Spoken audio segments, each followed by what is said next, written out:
What's up, everybody? How's it going? Welcome back to FireRed Makes Me Very Sad.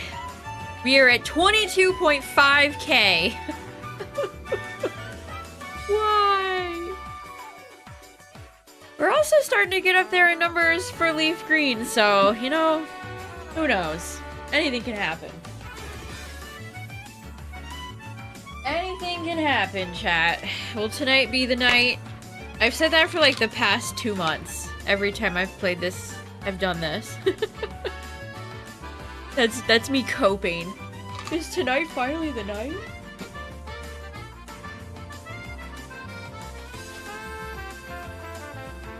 Alright.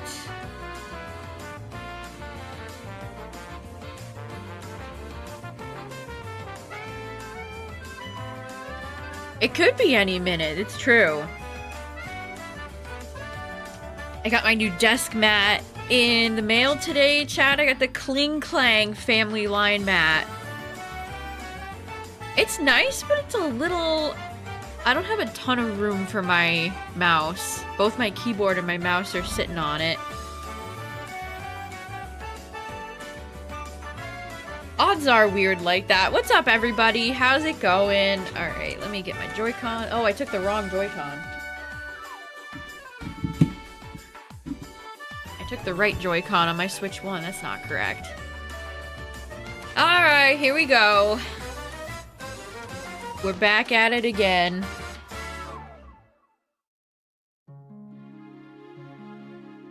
So again, Starmie is here because Starmie has Illuminate, which boosts encounter chances.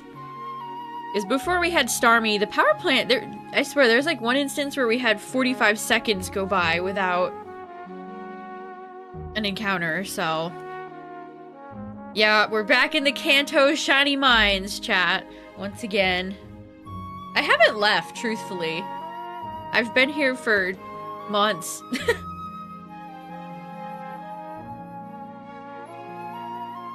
But we have another, this is a much smaller leak, but we have one interesting little leak to talk about tonight, which we'll get to when more people file in. I thought that Magnemite was shiny for a second.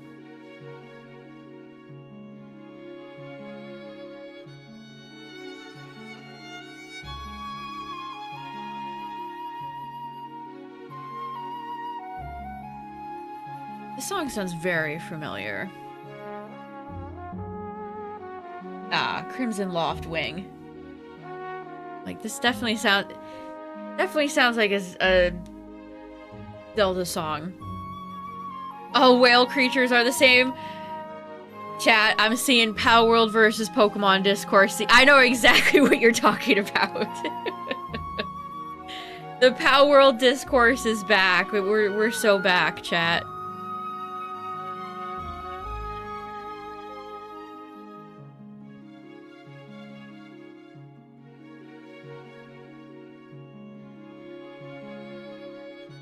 It's like we never left. Here, let me find that post. I'll show you Pal World Kyogre. You guys can judge for yourself.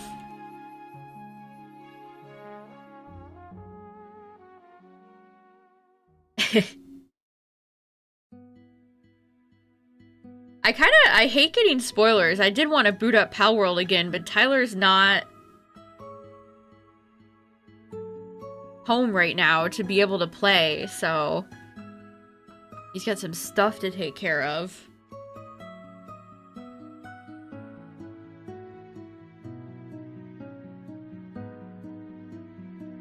Okay, well, ads just started, so I'll bring this. Let me crop it.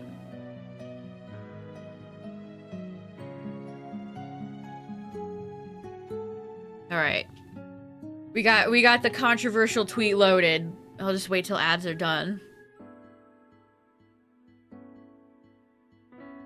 To me, I hate to both sides this, but Pokemon has way too many aggressive, loyal fans that never played Power World, never looked into it, have no idea what the game is even like. But then Power World also has annoying defenders who are staunchly anti-Pokemon. It's like, oh Gosh. Meeting of the minds. What's up, Rescue Squad?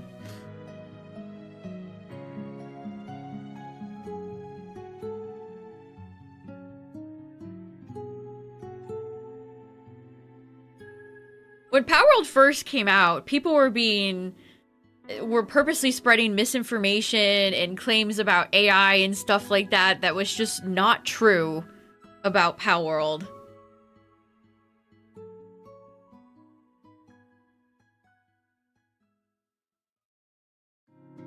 I've heard good things about the 1.0 launch, but I have not had, like I said, I haven't been able to check it out yet.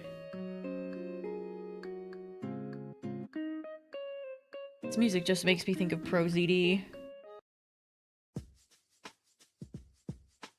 Oh, we got some Pocopia music on here. That's nice. I never did the Jirachi event, Chad. I just never picked Pocopia up again and did the Jirachi event. A creature collector fan. I mean, I've seen Pokemon fans beefing with Dragon Quest fans. If your franchise has little monster guys.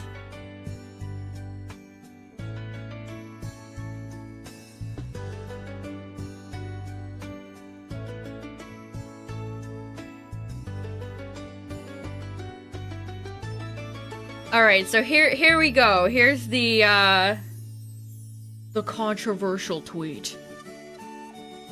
The only thing they have in common is that they're both whales. So here's Palworld's new legendary.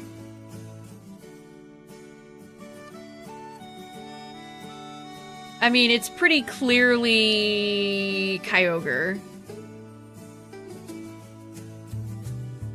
I don't particularly like this design at all. Like, this is not a pal I would care to go out of my way and get.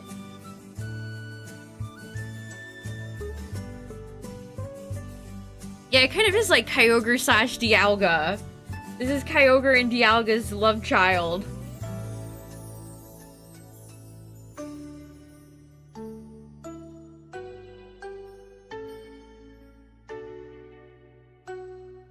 I don't know. The Palworld discourse is so, like...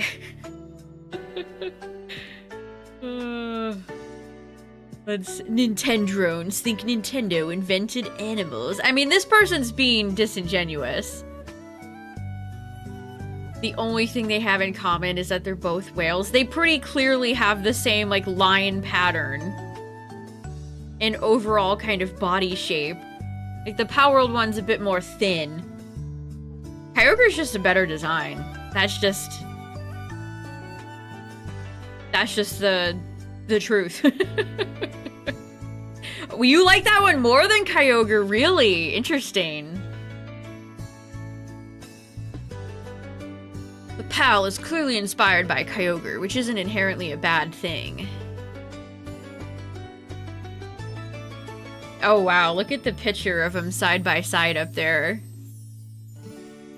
They have very similar body shapes. But that's the thing, like, there's nothing illegal about that. It's would probably be classified under parody.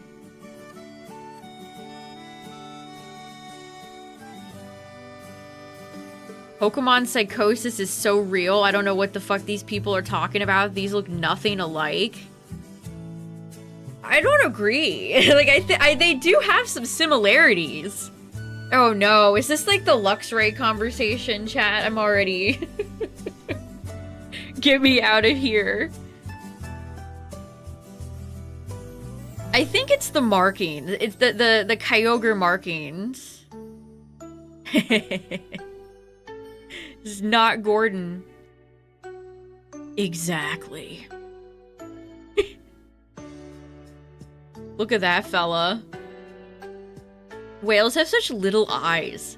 Such big bodies and then little tiny eyes. Okay, there's another picture of them together. I wouldn't say it's a recolor either. Blah. I don't know. Who cares?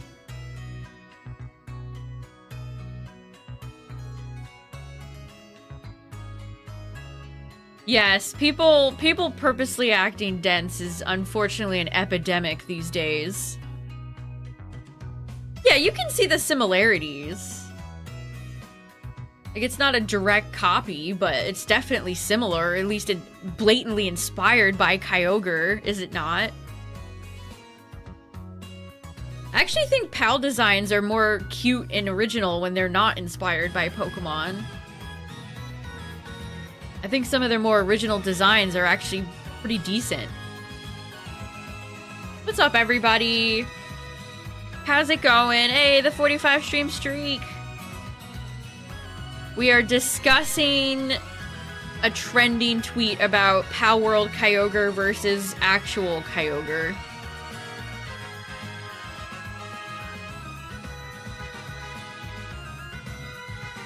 They did. Actually, let me pull that tweet up too.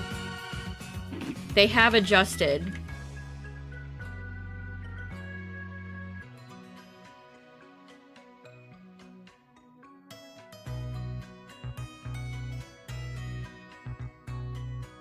See, people say stuff like this, and it's like, this game is spiritually AI. It's like, oh god. Anytime somebody says spiritually blank, annoying. Oh, there's not Kyogre in action.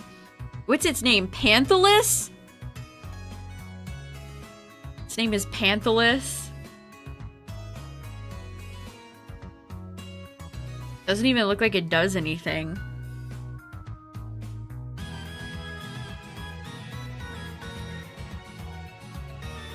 See, this one's cute. I like this one right here. This little, like, mushroom gal. That's cute. He's fun.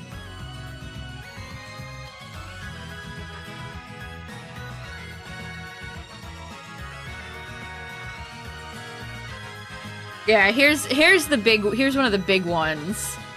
So they changed the grass bunny. There's the new design versus the old design, which is very, very much Cinderace. Very Cinderace-esque.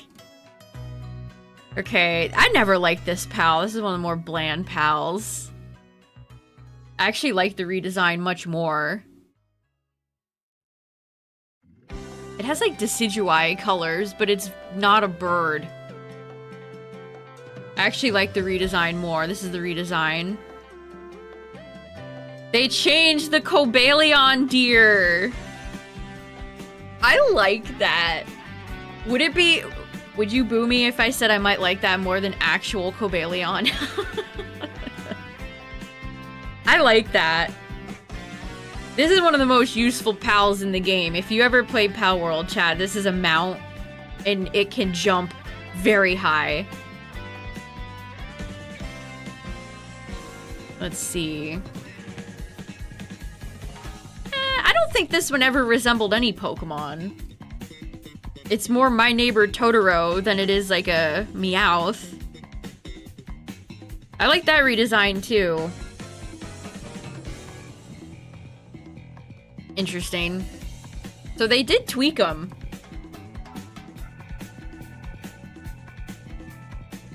Robin Quill.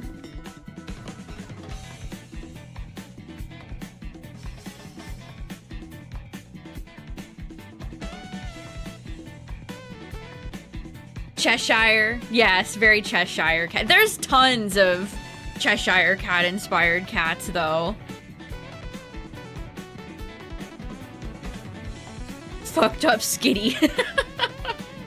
I don't think they were going for Skitty. Palworld's, one of Palworld's mascots is Cativa, that bipedal pink cat.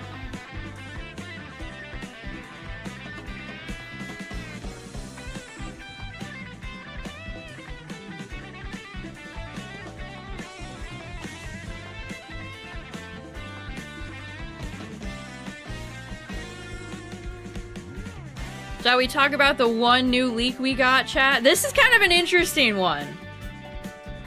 This is kind of an interesting one. I'm intrigued. I am intrigued.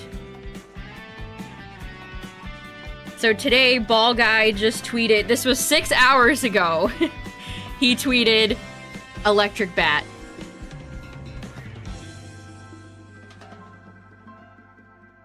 A new electric bat? To me, that seems like a new Pokemon. Otherwise, he would have specified, you know, Swoobat, Regional, or Zubat, whatever, Noibat. A new electric bat? Okay. I'm intrigued. I like all Pokemon bats, so... New bat. A Bat Pika clone. That could be very cute. Yeah, I like electric types and I like bats. So true. We're getting a new bat friend.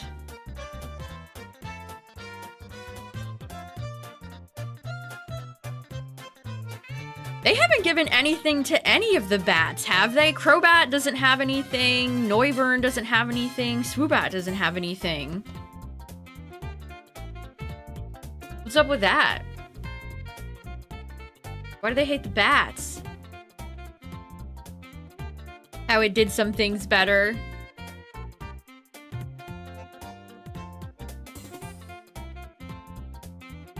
I mean, the 1.0 just launched. The game's still only $30 if you want to play it. A regional Crobat could be cool. Oh yeah, Lunala. Yeah, Lunala counts. I would count Lunala. But Lunala is a legendary. I guess, does Dusk Dawn Necrozma count?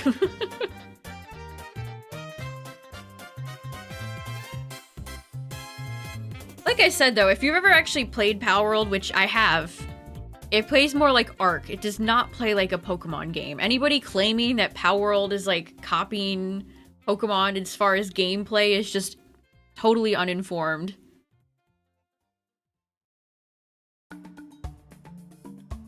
Oh yeah, Gliscor. Gliscor.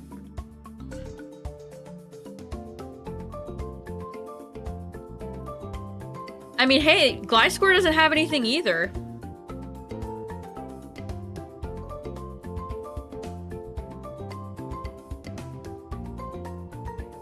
Does Palworld have some hardcore defenders? Of course. Everybody's gotta be so tribal about everything now.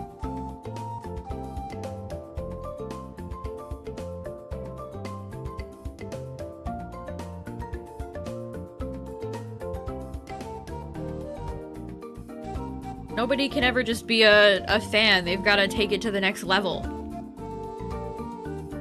What's up, Cam? Yeah, everything's got their hardcore fan bases. There are a lot of Palworld fans that are just scorned Pokemon fans.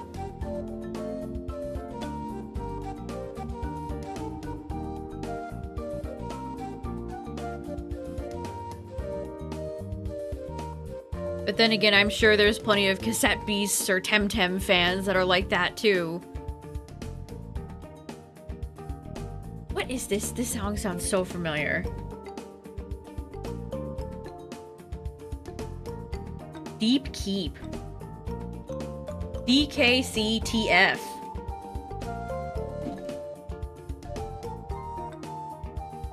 Huh. Why does this song sound so familiar to me? I've not played Tropical Freeze. Maybe I've heard it in a playlist before. It sounds so familiar.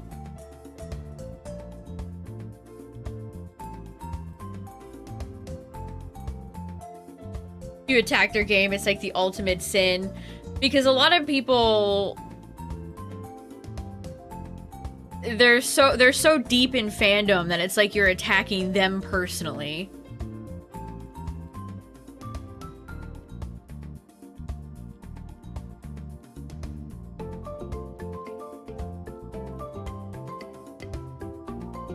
Has Nintendo ever sold a bundle of Donkey Kong Country Returns and Tropical Freeze? That seems like a prime opportunity for a good bundle.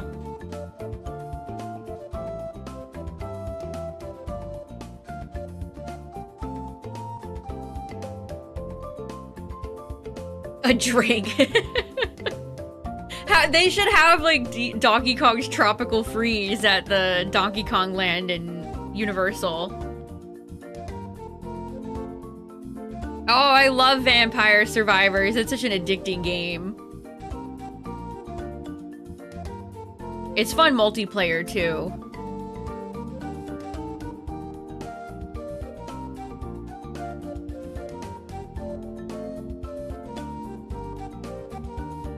That's one of those games that I think I got it for like $2 or $3, and I've gotten so much like playtime and value from it. Donkey Kong Tropical Freezies. That sounds good. I would order a Donkey Kong Tropical Freeze. That sounds delicious. Especially since it's gonna get over 100 today. Ugh, summer sucks.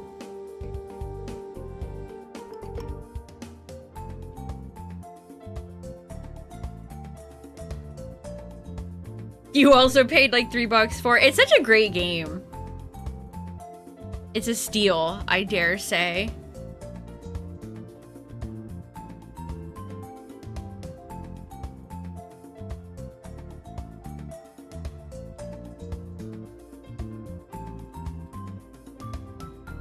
Some of the way you unlock characters in that game, though, is bullshit. If I didn't look them up on the wiki, I would have never known that that's what you're supposed to do.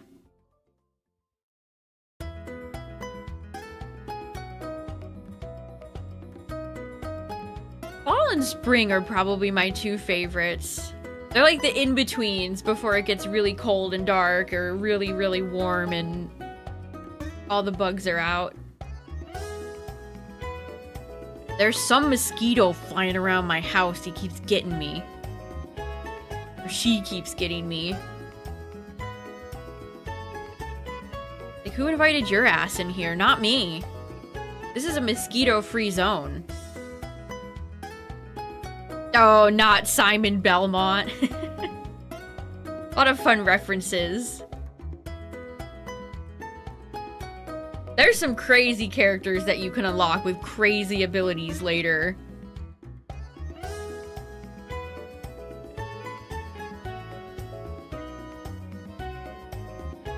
Got it for all. Yeah, you can get all the DLC for a really cheap price too. And they're still updating the game. They're still actively working on the game. It's great. Yeah, all we have is Buzzwole, and Buzzwole is a Ultra Beast. Why don't we have, like, a common mosquito Pokemon?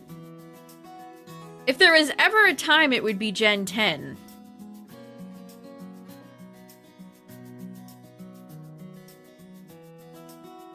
Yeah, I have a few bites on my leg that I'm, like, tanking right now. I'm ignoring them.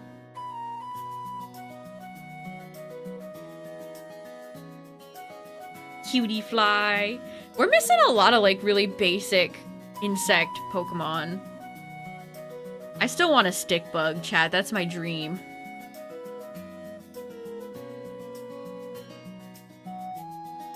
And then I can bring the stick bug Pokemon in Champions, assuming it isn't Turbo Buns. Which, if it's a bug Pokemon, maybe that's a too large of an assumption. And then when you beat people with it, you can say, get stick bugged. Yeah, I've killed quite a few mosquitoes this week. You gotta get them. You gotta nail them. Otherwise, they're gonna keep biting you.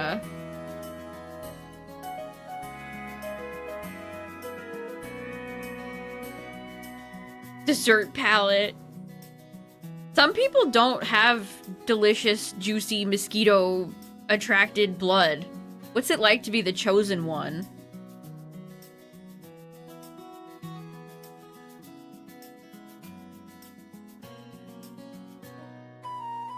Sudowoodo's kind of a stick bug. Ooh, you spray for Black Widows. Yeah, you don't want any of those nasties coming in your house.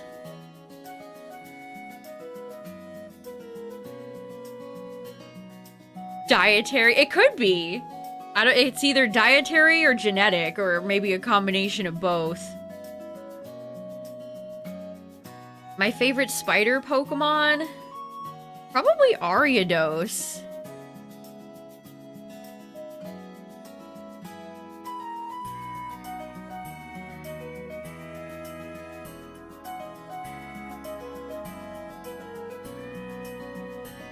I love Joltik. Araquanid's really cool. But yeah, probably Ariados. Don't go to sleep until you find and kill it. Oh, you had a moth? I have a distinct memory of playing my Game Boy SP in bed one night, and I glanced up, and there was a moth flying straight for me. Because it was dark. It was dark at night. I was in bed. And the light from my SP attracted this little moth, and it scared the shit out of me. It was like zeroing in on me.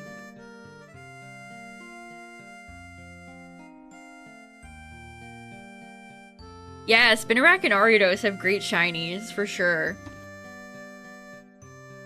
Araquanid does too, in his defense. A cockroach crawled across your face when you were asleep. See, that's a memory. Like, or that's a... I read memory in chat and said memory. That is a core memory. The moth incident. I meant to say that's a nightmare. I meant to say that's an actual nightmare.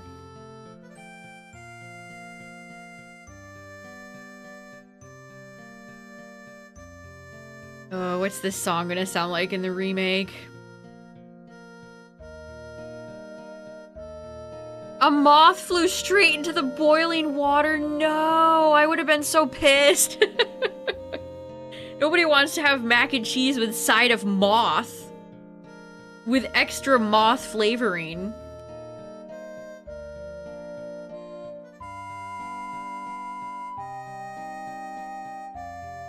My Game Boy SP wasn't even the one with the brighter screen. I don't know how that moth saw it. Motharoni and cheese. I will not be ordering that. That would be a great thing to put on a menu for your Halloween party, though.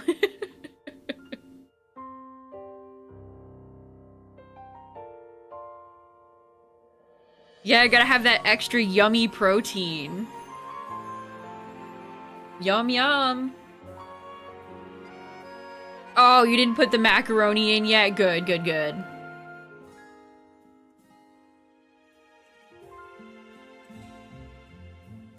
Speaking of cockroaches, I saw a TikTok the other day of a little chipmunk. These ladies were scared of this bug. The big roach came out and the little chipmunk scooped him up and started eating him like a Subway sandwich.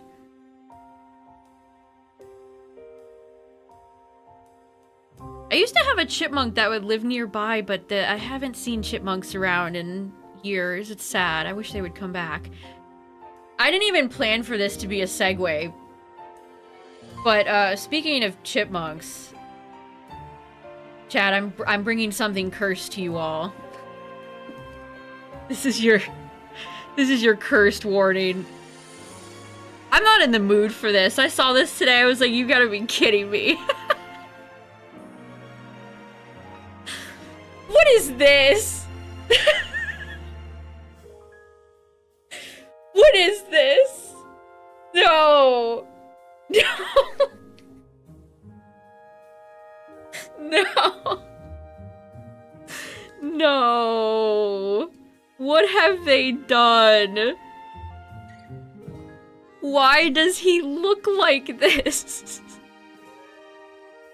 He has like a little Zoomer broccoli haircut. He's got that shit on though.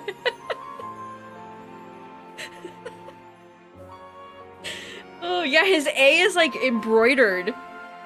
Look at that, he's wearing like a minky hoodie with the embroidered A.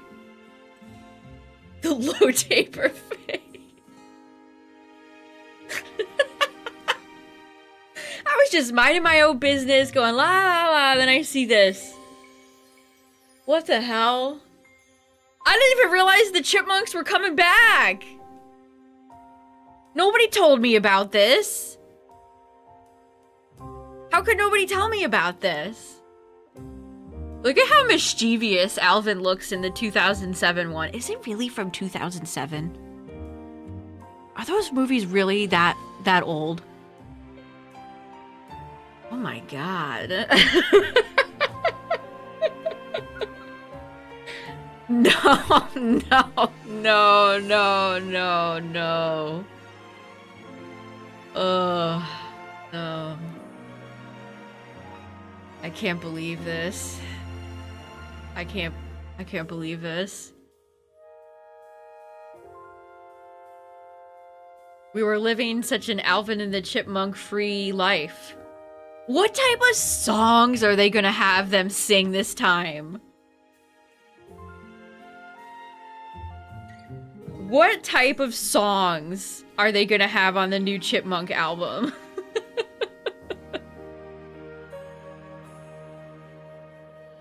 I'm scared. What is Simon and Theodore gonna look like? If that's how Alvin looks, how are Simon and Theodore gonna look?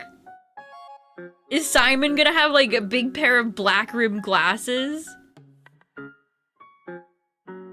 The Dracula song. They're definitely singing Tame Impala. Let's go. Probably some Sabrina Carpenter. Unless, are the Chipettes gonna be- oh no. Oh no. What are the Chipettes gonna look like? Now I'm really scared. Now I'm very scared. Alvin, Simon, Theodore. Doot, doot, doot. Doot, doot, doot, doot, doot, doot, doot. They love 30-minute long battles. Did the Moana movie do good? Last time I saw it was not doing very well.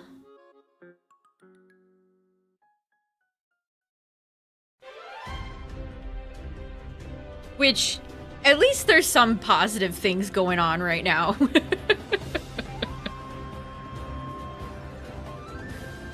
In sync.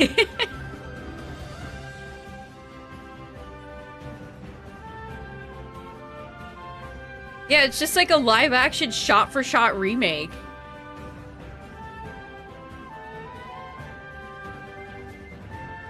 What songs would I like the Chipmunks to cover? That's a good question. I guess maybe a few obscure hits, or maybe some throwbacks to some of their older Chipmunk hits. Celestial by Ed Sheeran. New Smurfs must follow. No!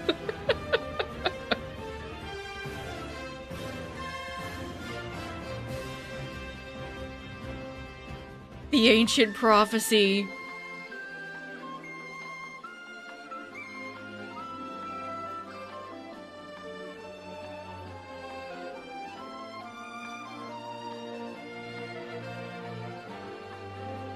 The last Alvin and the Chipmunks, does anybody remember the last Alvin and the Chipmunks show they had and they all looked like weird little humans?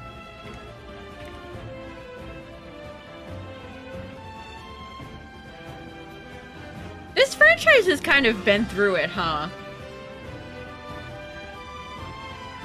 No, some of these images are so awful.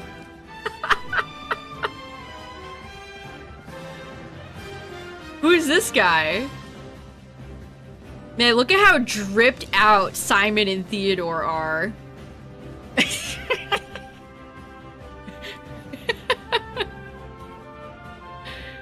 Who is that? I was trying to find a picture of what they look like on that show.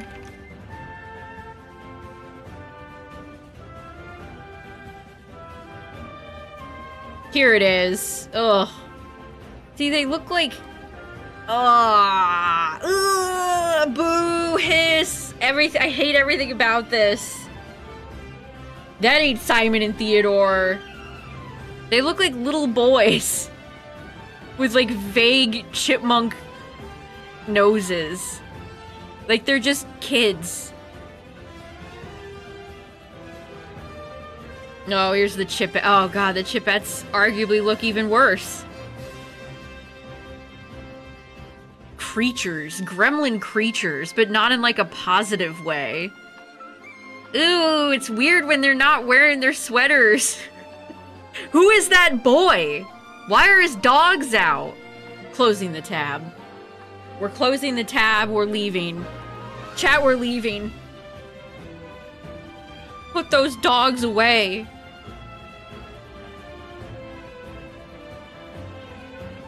Turning this ship around.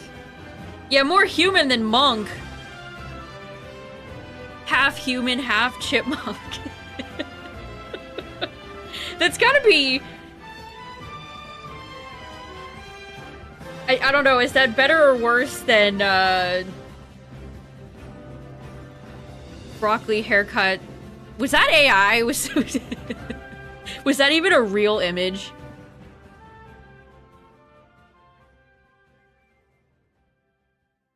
They're not supposed to be human. That's the weird part about it. They just look like 90% human and 10% other.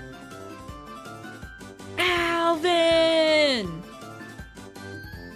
I have a fondness for the live-action movies because David Cross is such a funny villain and he had such an awful time filming those movies.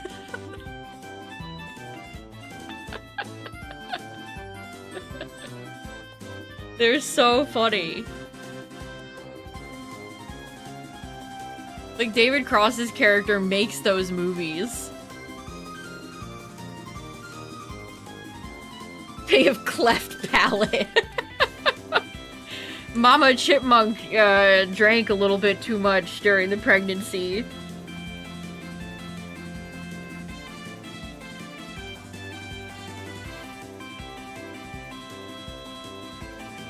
Oh, look, chat, it got community noted. It got community noted. No official first look. So it is fake. Confirmed. Confirmed. It got community noted. Did you find this helpful? There might be hope yet. Man, you really can't trust anything these days. Question everything. Okay, whew, we're good.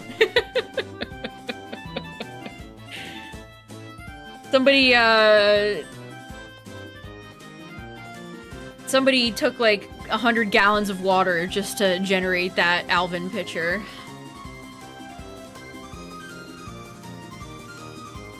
I mean, it definitely had some tells, but at the same time, so many people are like genuinely styling things like that now. You never know.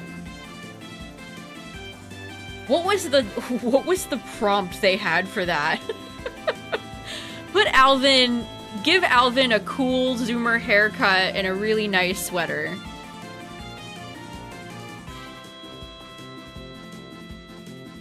I did that, yeah, you know, now it's like, we probably would have seen Theodore and Simon, too. Is it gonna be a movie or a show? I have a fondness for the original Chipmunks, too. This almost sounds like Chipmunks.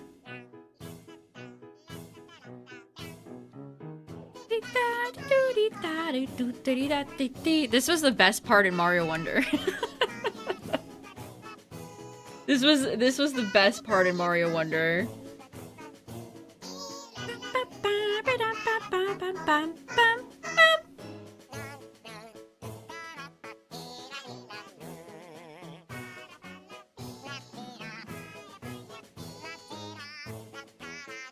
Yeah, Alvin's honestly probably the least likable of the three.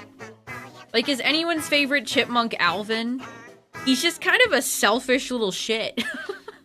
He reminds me a lot of Blue Regard from Foster's Home. Just kind of a self-serving, kind of selfish character that ends up screwing over his brothers.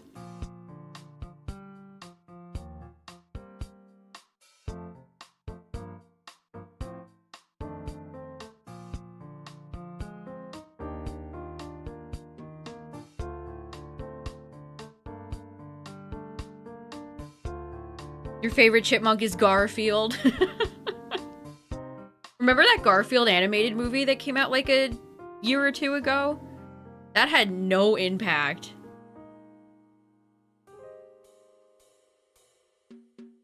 I haven't seen a soul mention it since. Yeah, who's your chipmunk starter? Alvin's a fire type, Theodore's grass, Simon's water. Although Simon should probably be psychic type. Let's be real.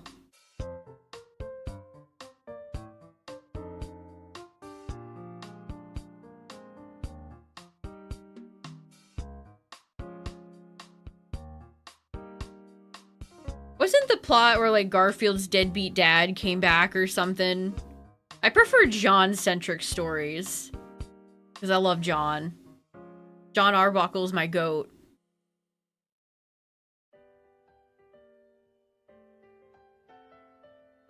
There was a used bookstore I used to go to as a kid, and I would always pick up Garfield books there.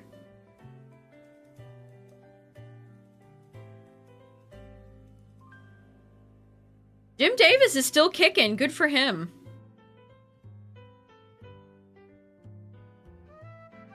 I even bought a few things from Paws Incorporated back in the day. I have a little Garfield light-up pen. I still have it. I still have it, too. It was like the Pokemon Center, but Garfield.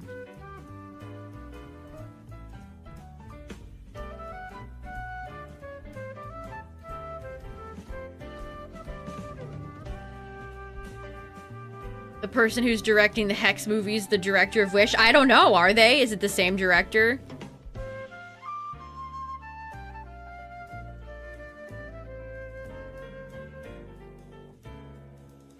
One of my favorite Garfield comics is the Garfield Alone, where it's like, everybody's gone, the house is like shuttered and decayed, and Garfield doesn't know what's going on. Garfield did get kind of weird with it every now and then, which I always thought was cool. I have the Pet Force. They came out with like a comic book, like Avengers type parody thing that I have that I loved as a kid too.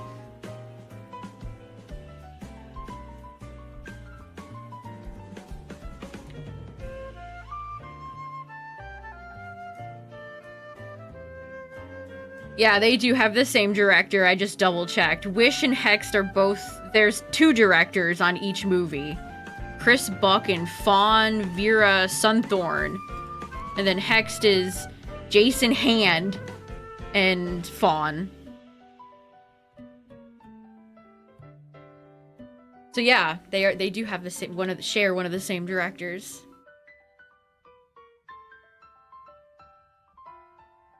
Also, the Garfield community is very creative. I was gonna get the Garfield Nendoroid that came out a few years ago, but that was right when all the tariff stuff started happening, so they canceled it on me. I just ordered it from Amazon. Back when you used to get Nendos from Amazon. 3,622.6K, by the way. No wonder it looks so bland. I think Disney's art style is just, like, tired at this point.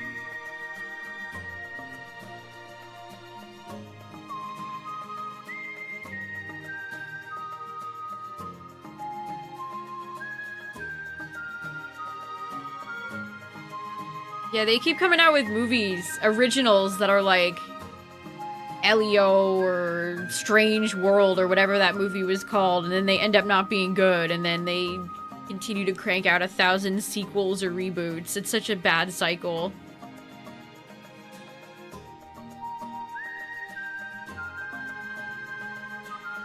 Gotta have me a good glass of cigar.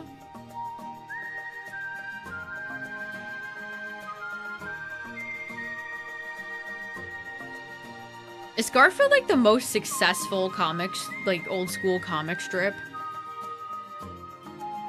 Besides the Peanuts?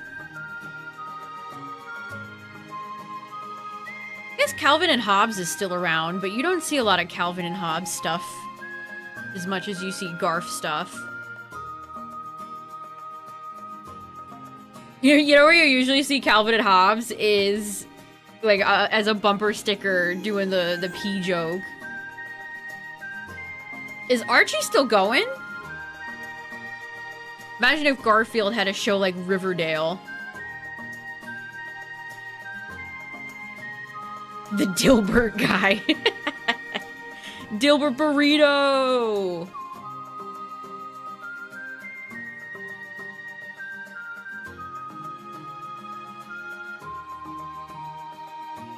That's impressive to be able to tell stories with the same cast of characters for 50 billion years.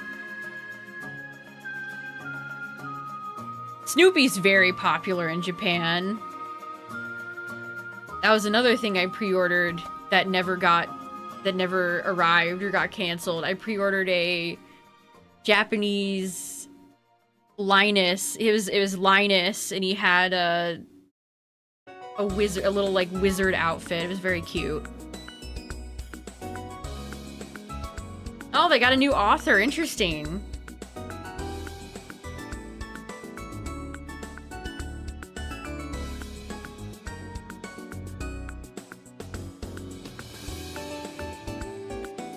Uh-oh, my bitrate crashed, chat. Give it a second.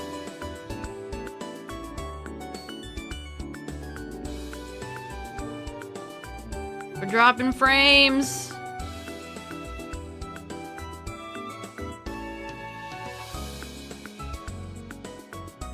Come on.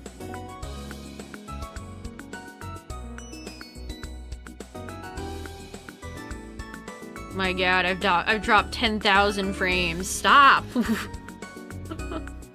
Stop dropping frames!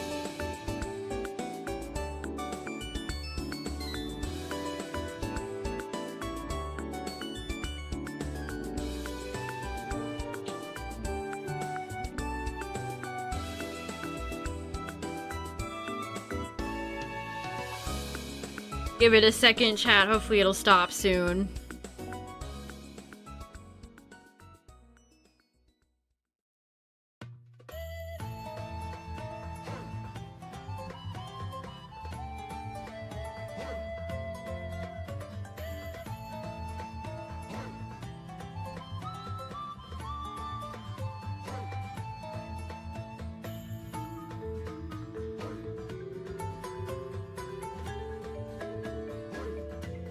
Jeez, I've dropped 18k frames. YouTube's gonna cut me off if I continue to drop frames. Stop!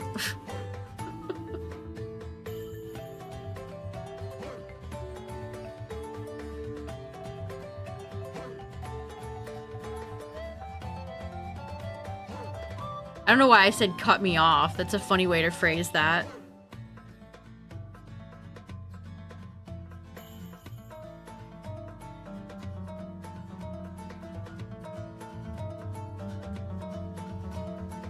Well, chat, it's still dropping, so you know what? I'm gonna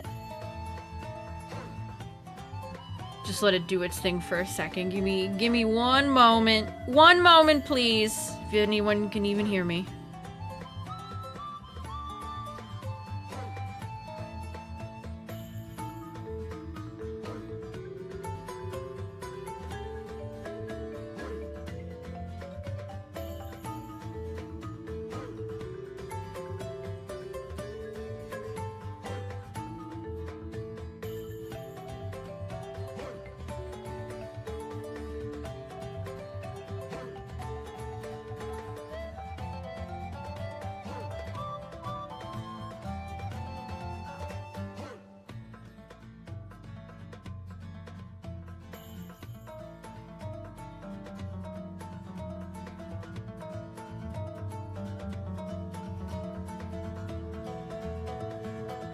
Stream seems okay on YouTube? Well, they're giving me the error. YouTube is not receiving enough video to maintain smooth streaming.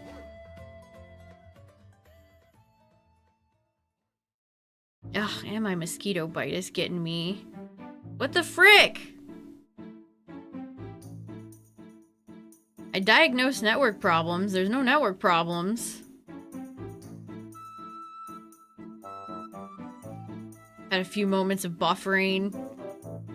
Yeah, my bitrate's quite low. It's enough where I'm live, but I'm just dropping so many frames. I swear, my internet gets worse the hotter it is outside.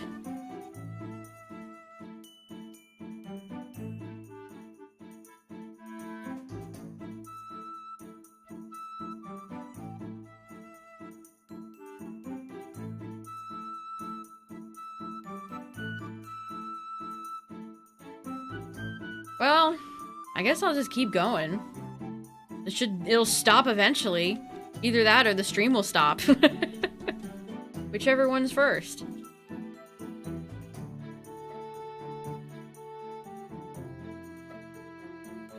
I can't even, like, edit my bitrate right now. I could lower it just to stabilize the stream, but...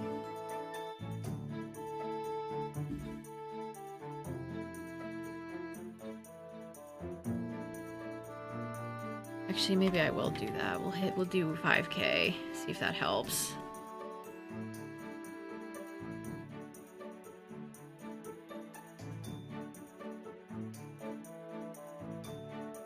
Honestly, maybe I'll go even lower.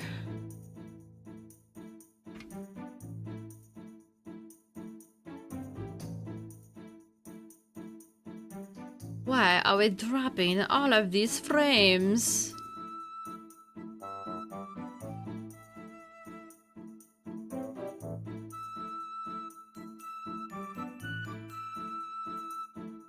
Masuda's fault.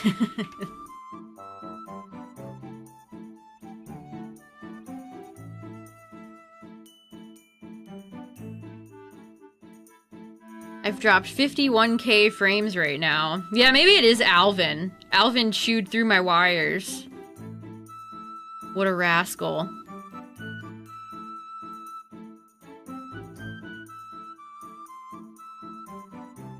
What an absolute rascal.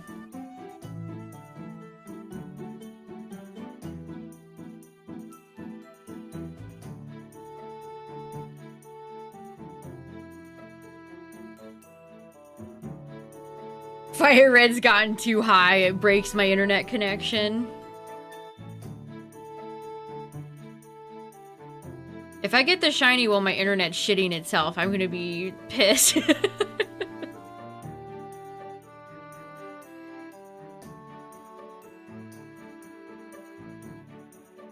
Oh, damn you, mosquitoes. Damn you.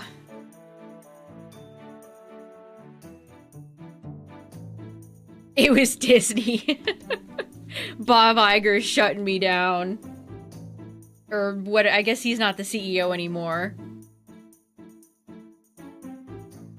I wish I could speak to the internet's manager. I would have some choice words.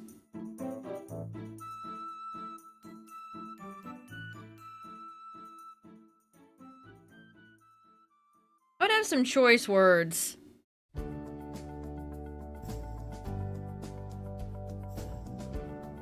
I think it's my internet because it's probably not OBS, although it could be.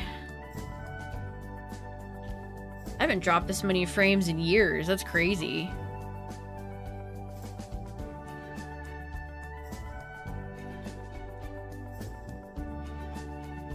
They're all on the ground.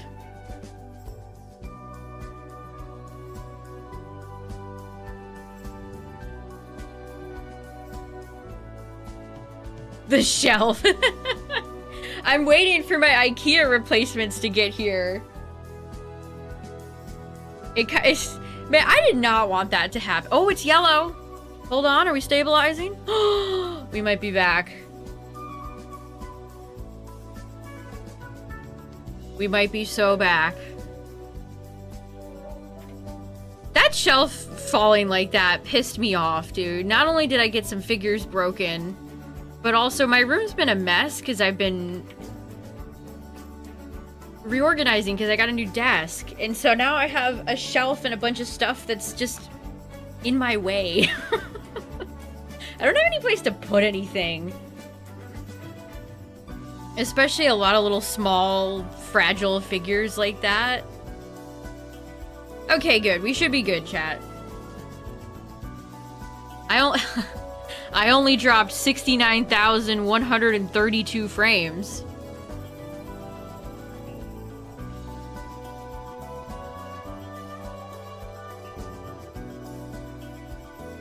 I should do like a technical difficulties booper. That's a good idea. I need to get to work on Safari Week booper, chat.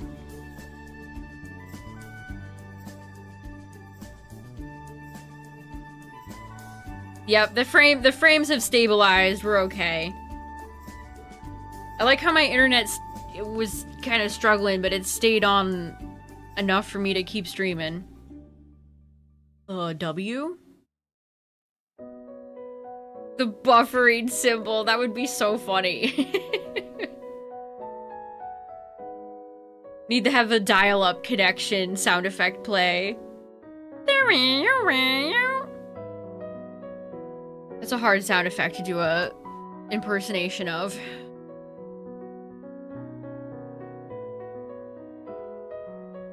A Steve Irwin hat?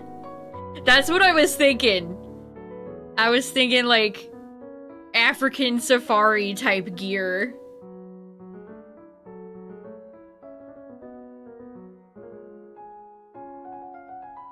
Actually, I think those hats have a name. I'm pretty sure those hats have a name. A pith helmet. That's what they're called. They're called pith helmet. P-I-T-H helmet. A pith helmet. Yeah, I gotta get Booper a pith helmet. We can go digging through the grass.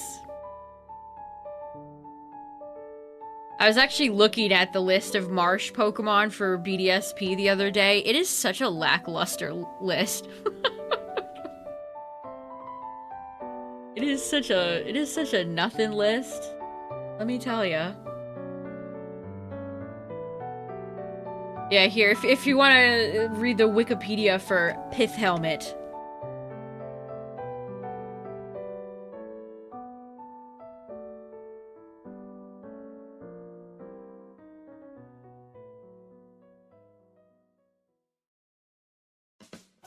I mean, I would love Carnivine, but that really just depends on if the game feels like providing me with any of those Pokemon. I think the rarest Pokemon that I had in the marsh last year was Kang.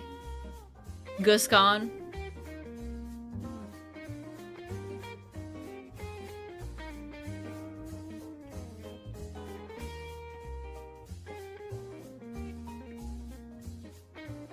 Needless to say, I'm more excited for the LeafGreen Safari Zone. Yeah, I didn't know it had a name. I genuinely didn't know it had a name. A pith helmet. You learn something new every day. Yeah, here's the selection, chat. Here's the selection.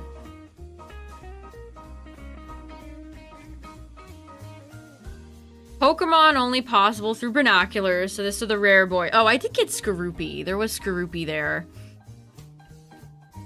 I guess Krogan could be fun. I would totally take Yanma, Shroomish, Execute, or Gulpin. I mean, Paris would be fun.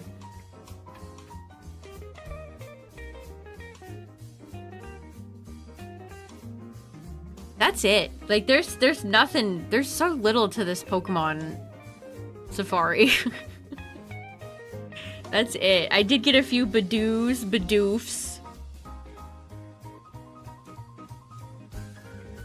Roselia could be fun, I guess.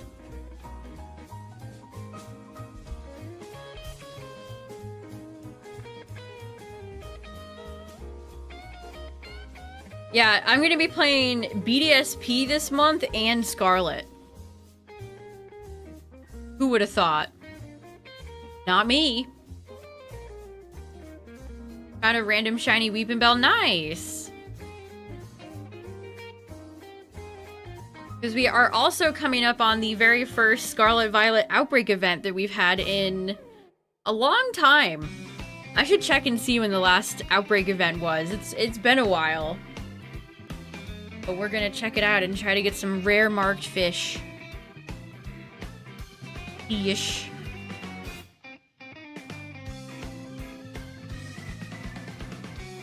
Hisui Basculin, Phoebus, there's so many good ones.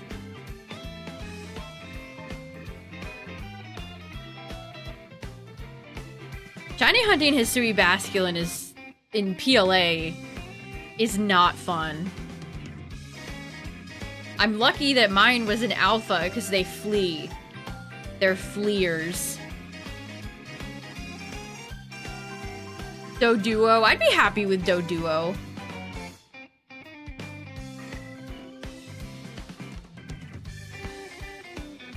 I'd shiny hunt Doduo in FireRed, you know. If I can ever get out of here. If I can ever move past Mount Moon.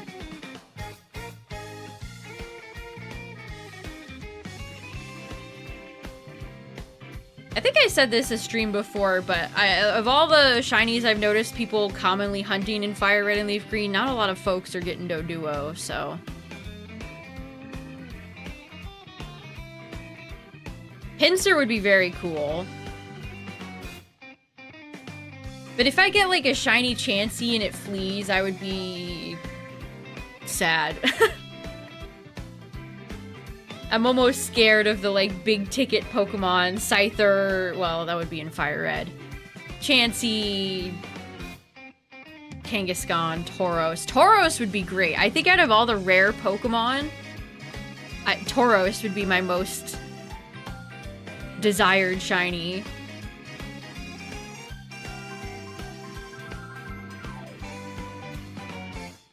Yeah, I wish I was shiny hunting the power plant in FireRed because we'd have a chance of running into Electabuzz.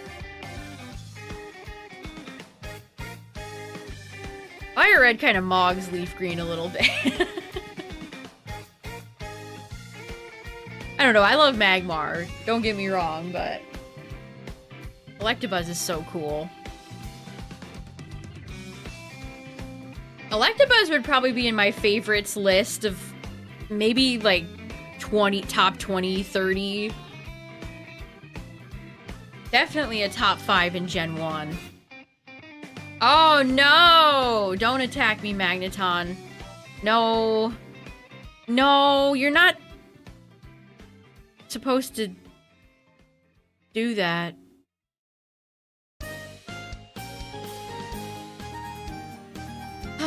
You're going to die for that, Magneton.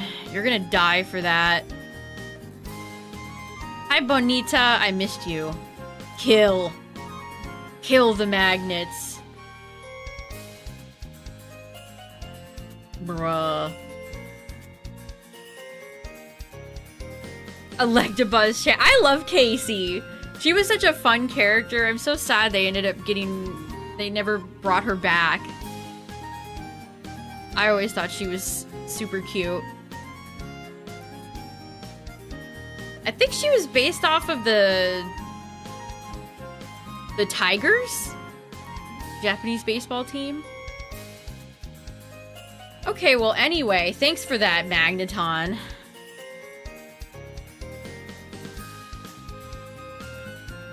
I keep forgetting there's a new Spider-Man movie coming out.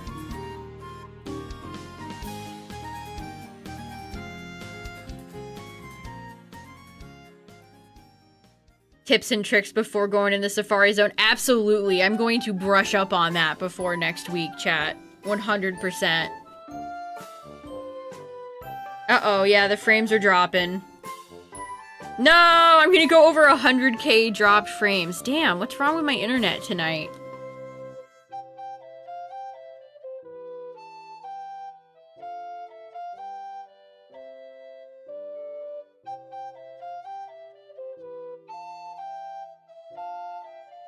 What is this song? Is this a Yoshi song? I knew it. I knew it was a Yoshi song. I do not like Yoshi songs. I don't like Yoshi music.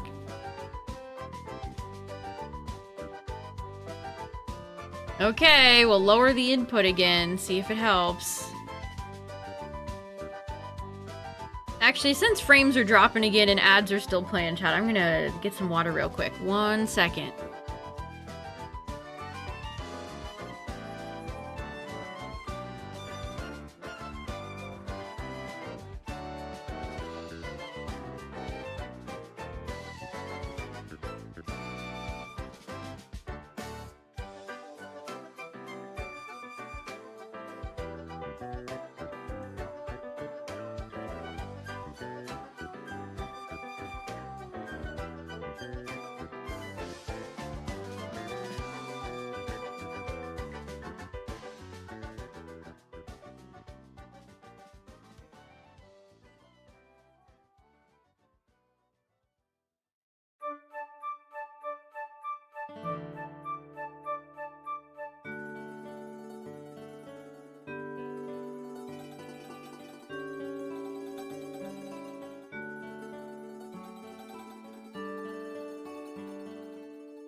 I was hoping by the time I would get back, I would stop dropping frames.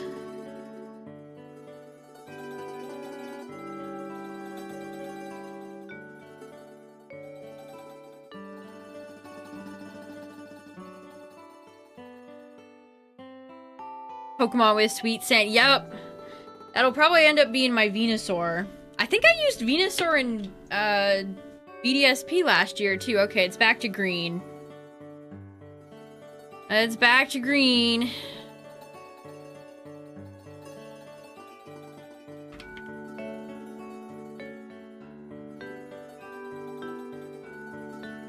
Okay, I think we're good.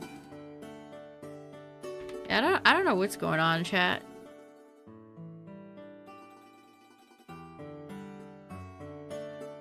The burger layer? I think this is Skyloft. Man, my mosquito bites are killing me right now. Shit. Ugh. Do I have any Benadryl? I might have to bust out the Benadryl. Yeah, Magneton zapped my connections. I got shocked through my Starmie.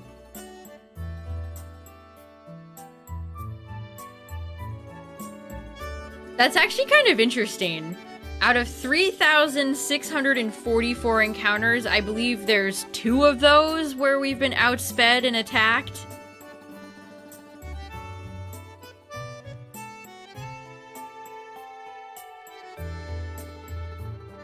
Oh man, the porch light or the street light that just attracts every bug in the neighborhood. A lot of fireflies have been out lately. I enjoy seeing them. Oh, it's also slug season. When it rains, the slugs like to come inside, and it's like, no, actually, I would really like you to leave.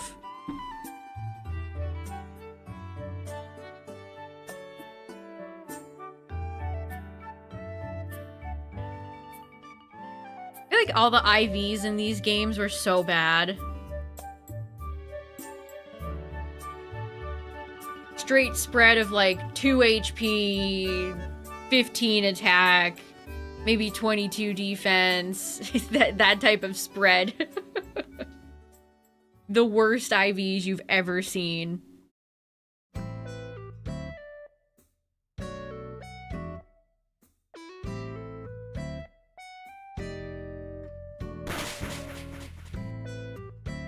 Hey, what's up, everybody? Thank you for the raid. A lot of frogs. That's fun. And frogs are good at handling all the bugs. Thank you so much for the raid. I appreciate it. I hope you had a good stream.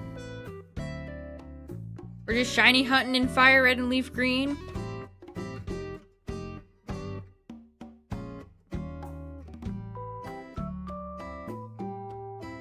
Pigeons.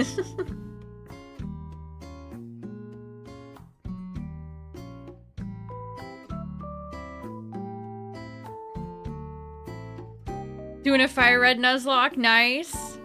Well, thank you so much for the raid. I appreciate it. A real Greninja. Oh yeah, speaking of Greninja, chat. They announced some new plushies.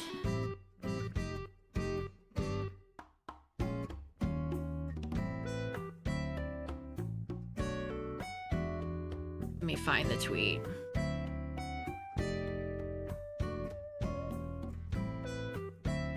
Starmie actually looks quite good. So we got Greninja. What a lineup of Pokemon this is. We got Greninja, we got Starmie, Mega Starmie, Zera, and Lucario Z. Look at him, he's kind of velvet. He looks a little velvet texture. That's nice. They actually did a good job on Starmie.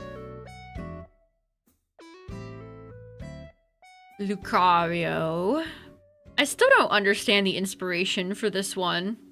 Like, it's got elements of, like, crescent moons, but what is it?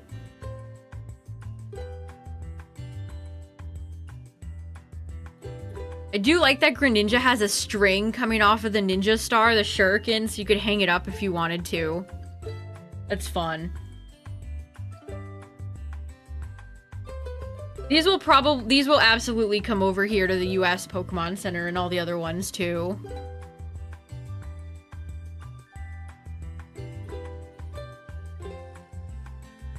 I wonder who will be next. Are they gonna do Mega Baxcalibur, or I would like a Mega Tatsugiri plush. That would be fun.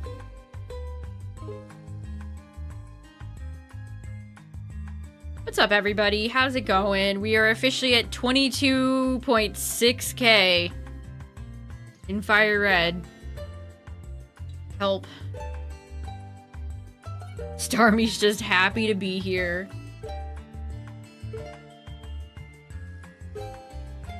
They just came out with Raichu X. Actually, are those on our Pokemon Center yet? They just came out with them in Japan. Ugh, those Professor Willow Pikachus are so hideous. Most chopped Pikachu they've ever made. Virginia, we're going on the road trip.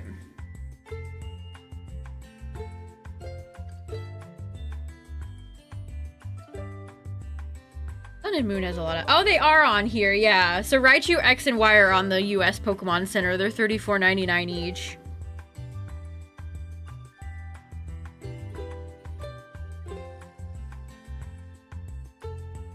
Mega Victory Bell, that would be incredible.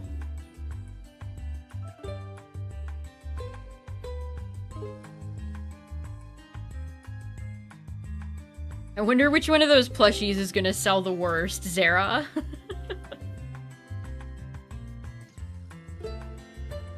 I don't see many fans of Mega Zeraora. I know they exist, but I don't see them often. Oh, you wanted Ashley? Well, there you go. Mega, or not Mega, no, just Zera, not Mega. Zera was one of the first plushies they made life-size back in the day, around Gen 7 era. He was a pioneer.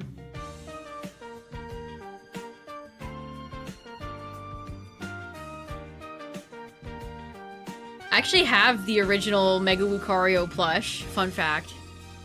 The one that they released all the way back during X and Y era.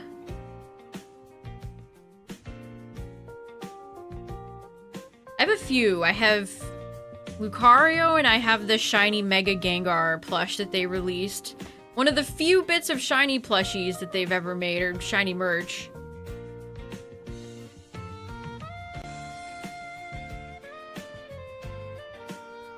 I tried to use Mega Zera in ZA Ranked. I didn't ever get much done with it, though. Marshadow. I hope they do something with Marshadow in the future. He's a fun little guy. Right to the back of your car, nice. What's up, Sparkly?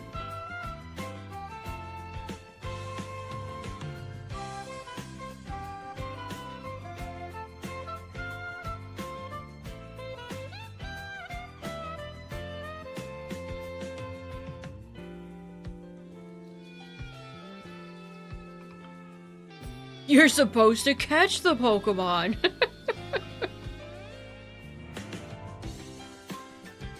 How long did I spend catching Marshadow in a Beast Ball?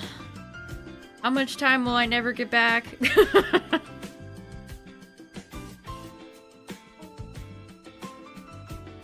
I could ask myself that about the 22,000 plus encounters I've gotten in this godforsaken patch of grass.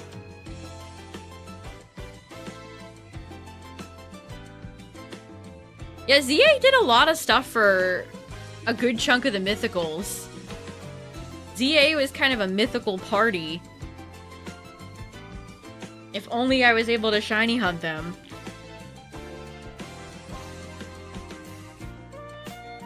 Oh, what does Zera's Mega Shiny look like? I've never seen it. I'm actually gonna have to look this up. I'm curious. Shiny Mega Zeraora. I do like when Pokemon are very easy to spell. Yeah, does it just retain the white?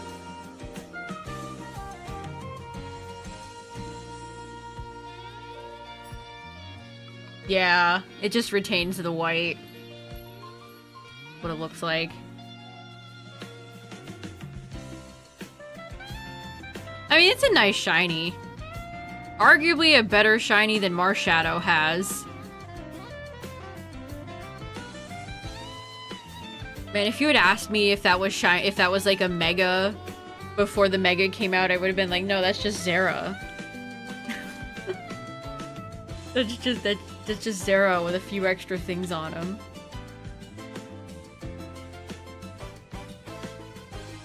It's interesting which Megas they will really morph a Pokemon's body shape, like Starmie.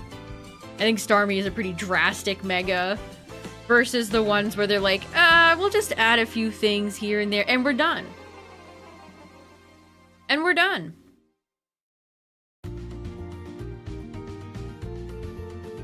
You get Essence of Luxray.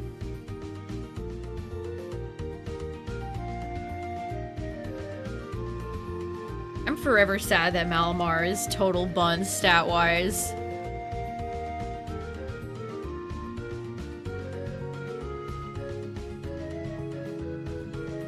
Professor Oak's escape room.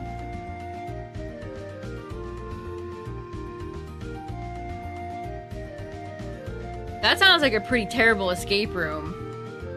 But good luck. Chandelure gets a lot of merchandise. I'd be very shocked if they left out Chandelure.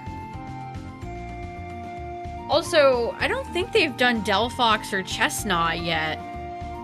We just got Greninja, so does that mean we'll get another wave with one with Delphox and then maybe another one with Chestnut? Or are they going to do both of them at the same time?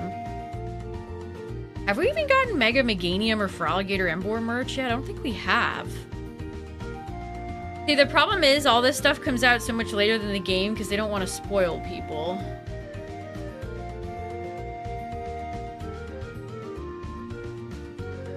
Which maybe that's for...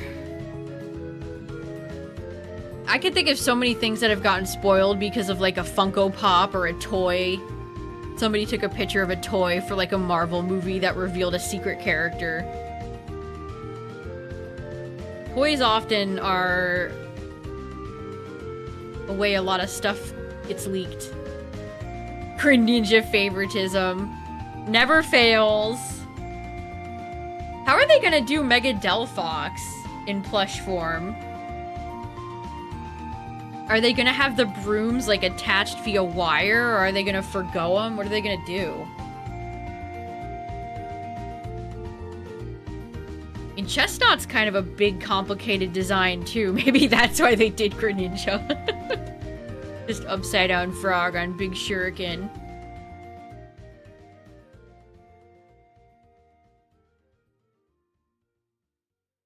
A zipline plush. Sometimes they put wires in them. I have a shiny Gyarados plush from a long time ago that's got a wire in it that makes it posable.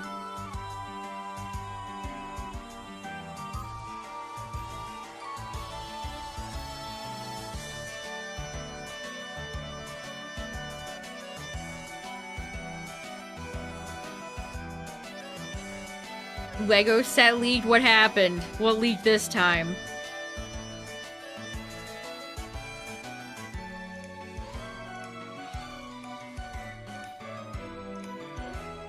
Ooh, shiny hunting Ho-Oh and Heart Gold. That's fun. Good luck.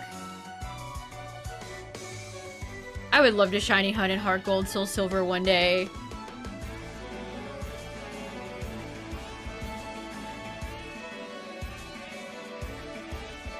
You could rewrite history to delete Sarah. Would that be your top priority, Cacturn, or would you delete somebody else before Zera?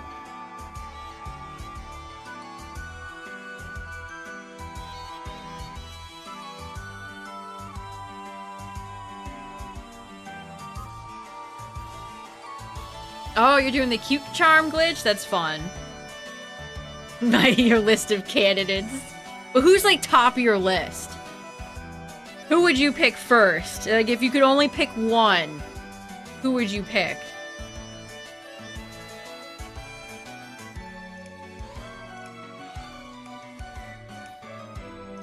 The Nimbus 2000. Charizard and collapse the TCG market.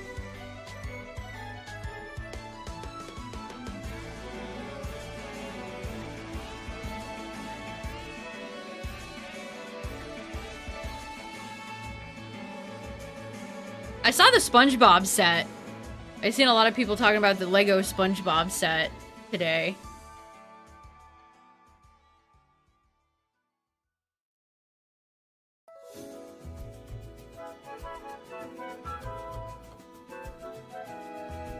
I don't even know what I would say. Like, if I could eliminate one Pokemon from existing...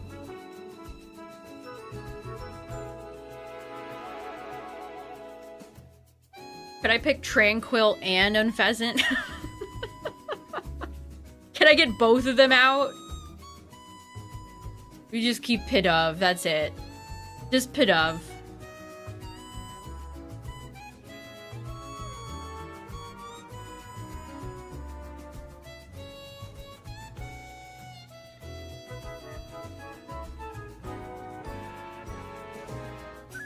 It's like, if you delete them, are they going to be given, like, a redesign, or are they going to try again? Like, what are our hypothetical rules here? Tranquil and Unpheasant would genuinely be on my list, though. They would genuinely be on my list.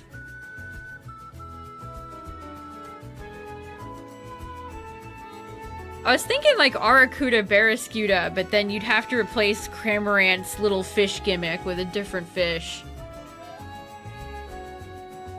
Maybe that's why they made Arrokuda so unnotable, because Cramorant eats them.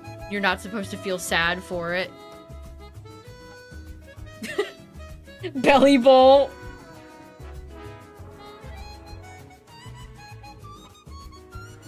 You certainly could have persuaded me on that match where I would have gotten Master Ball until I fought a Belly Bolt team.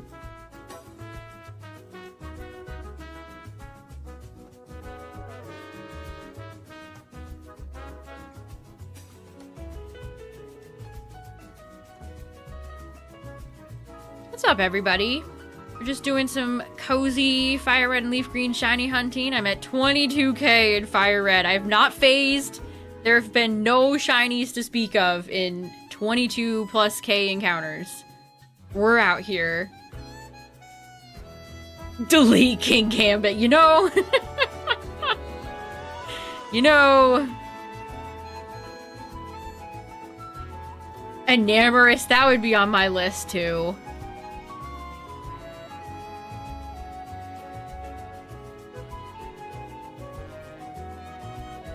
redesign all the future paradoxes. Delete Hippo, deleted Sidroar.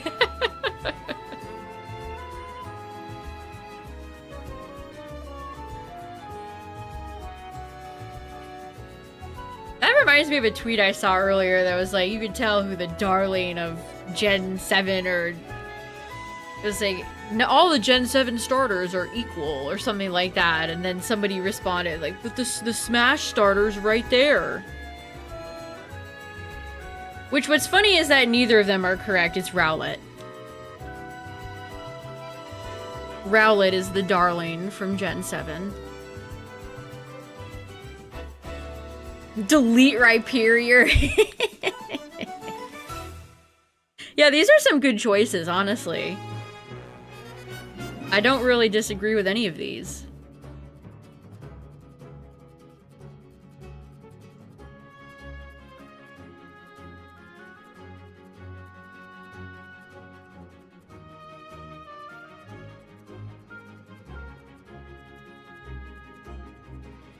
Mimikyu is Gen 7? Yeah. Not a starter, though. Magmortar's lips. Semi-Seer. 3,700, 22.7k.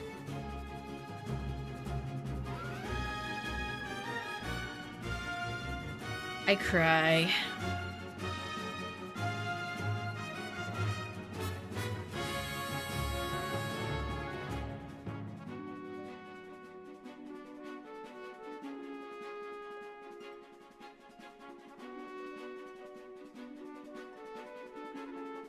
I don't know, who else would I get rid of?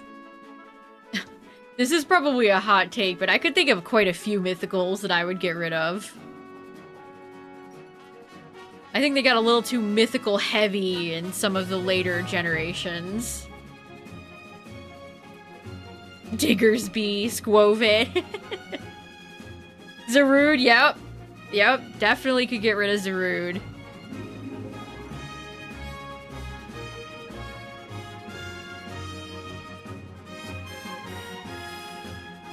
Don't need Magearna. I don't disagree. I straight up don't disagree. I'd get rid of Meloetta too.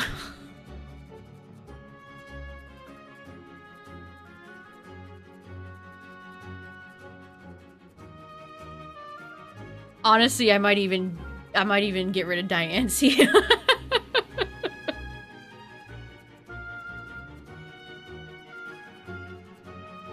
Delete the loyal 3. I don't know, some of the mythicals are an odd case because they don't show up in Pokemon games enough to ever... Like, I've never used any of those Pokemon in a playthrough. And that's a way I get attached to a lot of Pokemon, by using them and playing with them. But mythicals are treated as so rare and barely ever distributed that I've just never used a lot of them, so I don't have any affection for them. You delete Genesect. I like Hoopa Unbound, but my thoughts on Hoopa after ZA DLC have honestly probably gone down a little.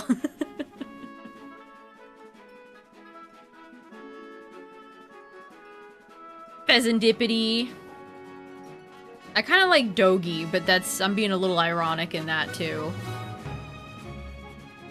Although its shiny does genuinely amuse me. Shaman. I wish Shaman... Yeah, like, they should bring Shaman back. Like, I feel like we haven't even seen Jirachi. Where's Celebi been? Like, where are the boys? They're not back in town, I'll tell you that. Yeah, they're never properly incorporated, exactly. Pecharunt was the first time they kind of did that. In a hot minute. That's why Victini was so memorable. I had Victini on my white team. Like, I still remember going to the island and picking up Victini and then having it on my team for the whole game. Like, that's why Victini's so memorable to me.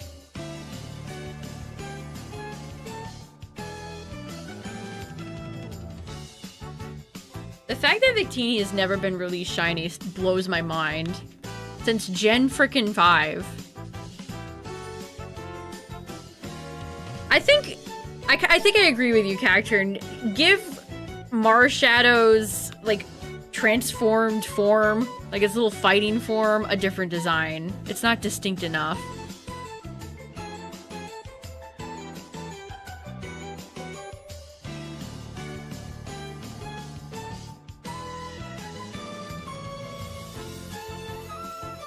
Yeah, it helps when mythicals have their own, like, domain. Like, Arceus is very memorable, going up the steps. Playing doot-doot on your flute.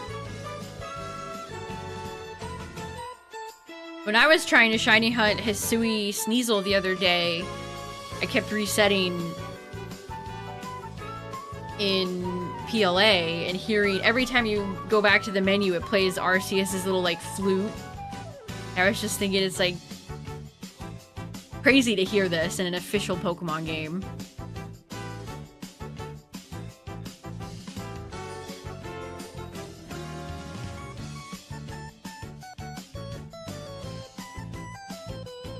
Delete all dragon pseudos after Hydreigon.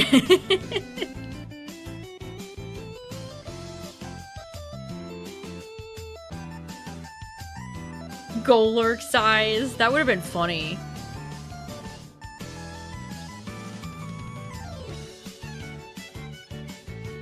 I can't believe they put Volcanion in a black room.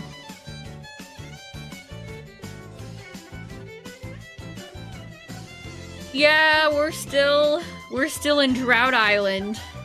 Population FireRed. And me.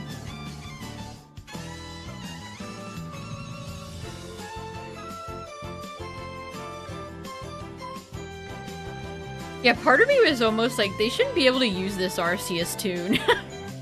It's played too much. Loses its luster a little bit. If you're just joining, chat, we got Starmie out in LeafGreen because Starmie has the ability Illuminate, which gives us encounters faster. So all my other shinies are chilling. We're big chillin'. We got Bonita, the Ponyta, I got Sunny, Wasabi. And then we also have a damp Pokemon. In case Voltorb is shiny. And then Doduo's our flyer. Redo all of Zygarde's alt forms. Honestly, yeah. The fact that Zygarde spends most of ZA in dog form is honestly a travesty. No, especially the dog. Keep Snake Zygarde, the best one.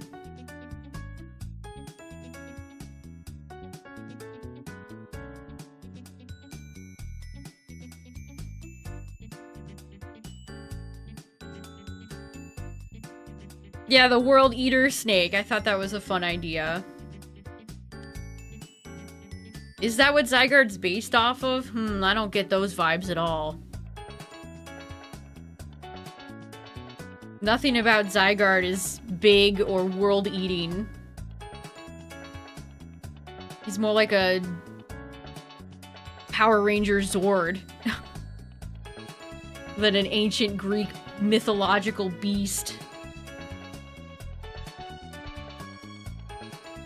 Enamorus sucks ass and is one of the worst Pokemon they've ever made. Just complete failure of a design.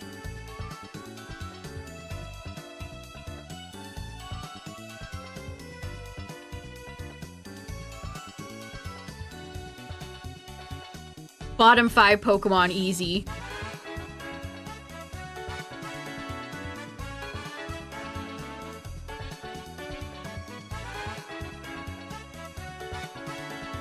Also, there's just so many things wrong with Enamorus. All the genies were competitive gods, but of course Enamorus had to be absolute shit tier.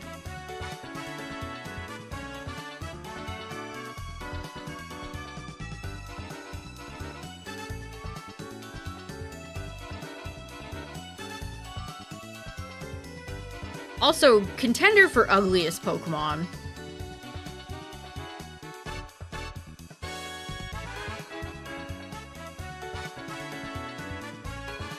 Don't like Togekiss? I mean, I love Togekiss, but honestly, I get where you're coming from. Yeah, the genies are not the most popular Pokemon. I like the genies more than most people. Did we need, like, 2 trios of sub-legendaries in Gen 5? Probably not.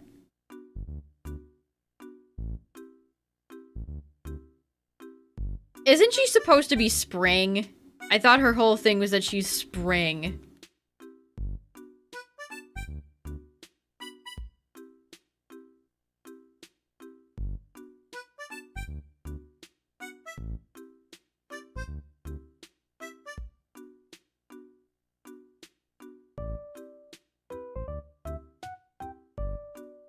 Remember how ass it was to actually catch the genies in PLA? Because I remember. Enamorous especially. I don't ever want to do that again. I don't ever want to catch the genies in PLA ever again. That was not a great time.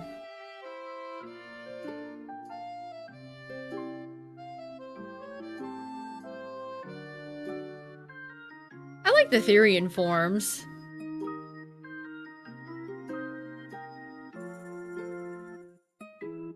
Yeah, Enamorous tilted me off the face of the planet. I definitely remember that. Ugh. Never caught the genies before. You're not missing out on much. Really, you're not missing out. They don't have the replay factor. I completely agree. I've never had any desire to replay through PLA since I beat the game.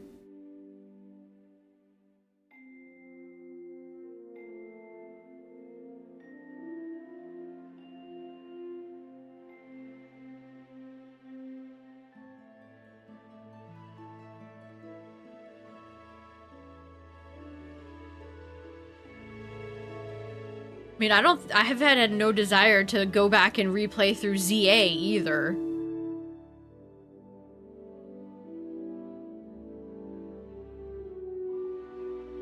Especially with ZA's so long intro tutorial section. Oh my god.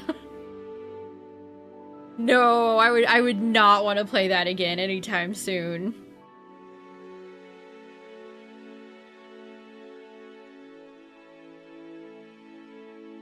Be there for, yeah, 4 hours.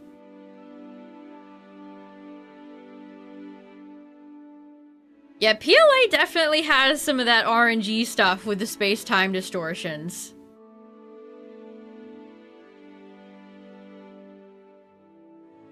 Get rid of Keldeo? I can't believe I forgot, but you're so right. Keldeo would be on the top of my list. Which is a shame, because I like the little mythological creature it's based off of. Yu-Gi-Oh! Has a Kirin creature that's super cute. Keldeo's Resolute form was also so boring. It really did not cook with the Swords of Justice. They really didn't. Sorry, Terrakion. Close your ears, don't listen.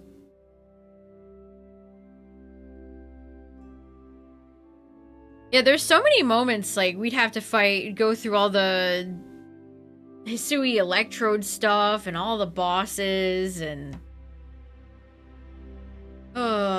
starting the game without Feather Ball sounds really painful.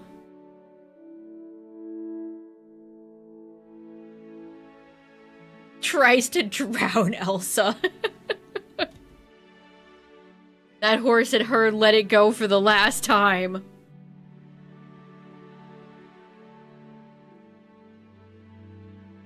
Keldeo has kind of what I've always thought of as like a dweeby energy to it. It doesn't feel like a mythical... It feels like some annoying, like, child sort of justice character. Like, the actual swords of justice, Terrakion, Cobalion, Virizion, they're watching over their annoying, like, son. I am a sword of justice. I'm gonna go fight Kyurem and get all my friends frozen. Oh. Oh, great. Good luck with that. The fanboy that got to join the team.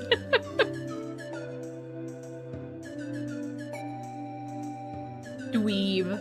Dweebus.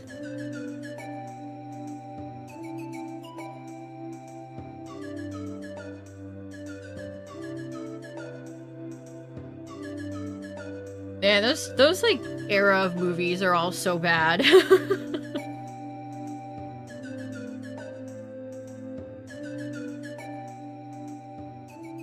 Here, I'll show you guys the one from Yu-Gi-Oh!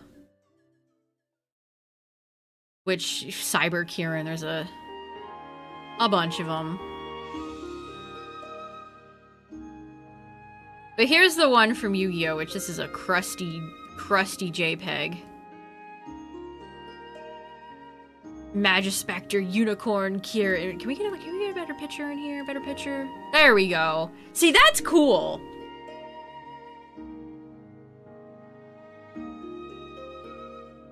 That has the kind of majestic vibe. Yeah, the fish, I think it's just scales. I think it's just scales. It's not supposed to look like fishnets. But this is probably one of my favorite ones. I think this monster is very cool. He's also very powerful.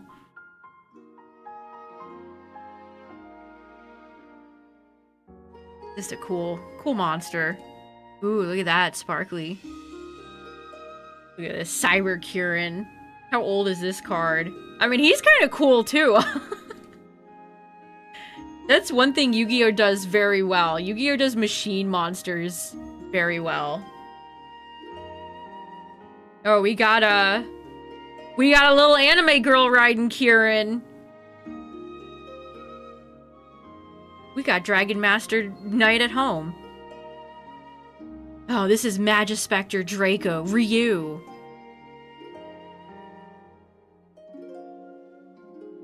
I was seeing if they had any, like, retrains or alt art. Oh, that's pretty. Katana cards.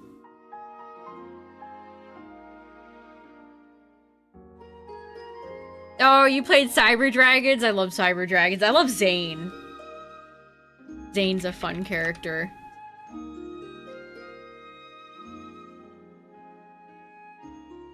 And then let me bring up the Kieran in Digimon, because I think he's pretty cool, too.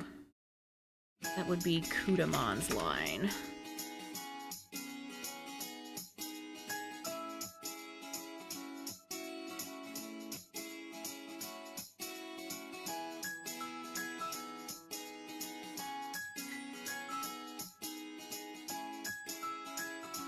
Kieranmon.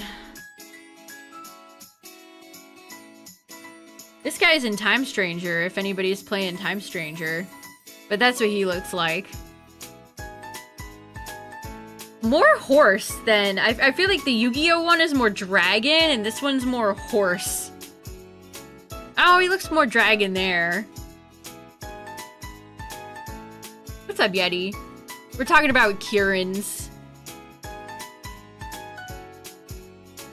There's what he evolves from. Repomon? This Digimon's fun. In Time Stranger, he tells you that it's the tail. The tail is the one inhabiting. It's like Wobbuffet. Oh yeah, I forgot he was, I like the colors. Maybe that's the thing. Keldeo's not, like, Chinese looking enough. He's not going through his Chinese era yet. Monster Hunter has a good one. Oh, I bet. Monster Hunter has some fun designs. See, there's just not enough to Keldeo. You get what I mean, chat? There's just not enough oomph there.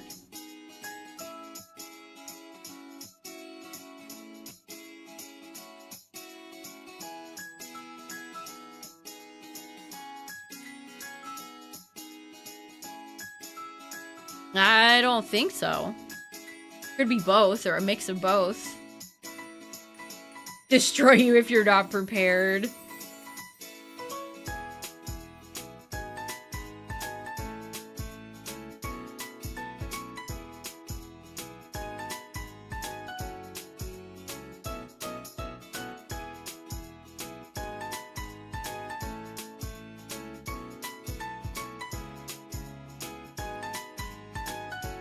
Sounds like Sims music.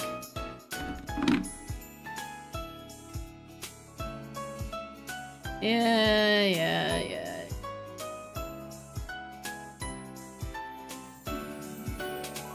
Keldon. What's up, Keldeo? Keldeo looks like a My Little Pony character. Where's his cutie mark?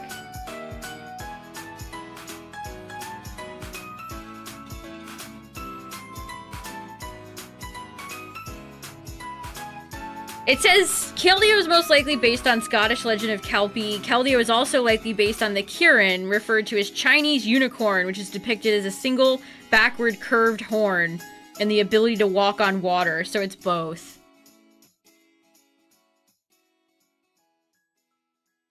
Brain is Pokemon poisoned.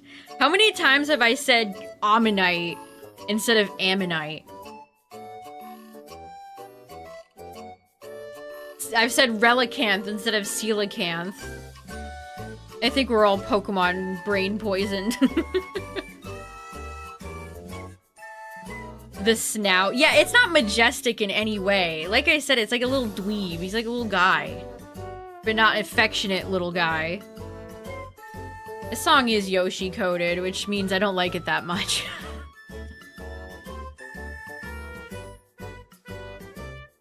Oh, it's the last song in the playlist. Who would have thought? How about Pokemon music to match the heat outside? That sounds like a good one.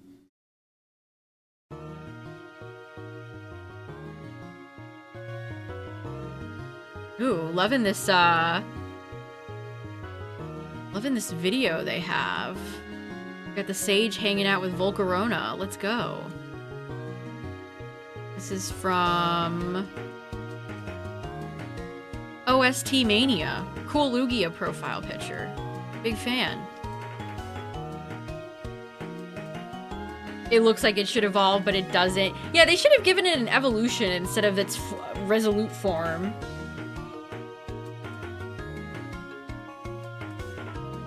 Whoops, I thought I got an encounter in LeafGreen. I was deceived. What's up, everybody? Caterpie instead of Caterpillar, everyone laughed. That's cute, though. Caterpie.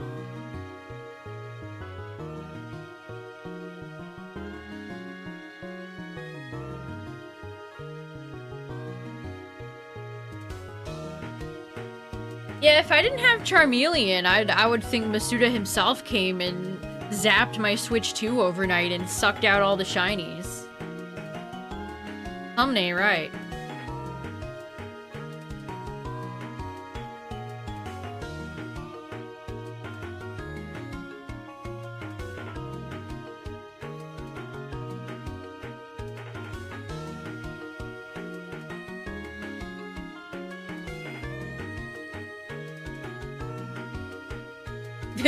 Masuda's the shiny bandit.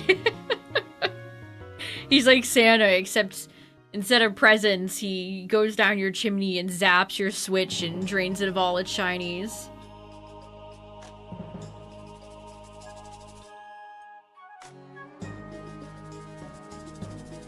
Favorite Gen 5 route or city? Ooh, that's a good question.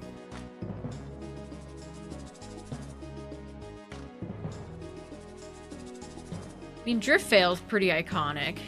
Nimbasa's pretty iconic.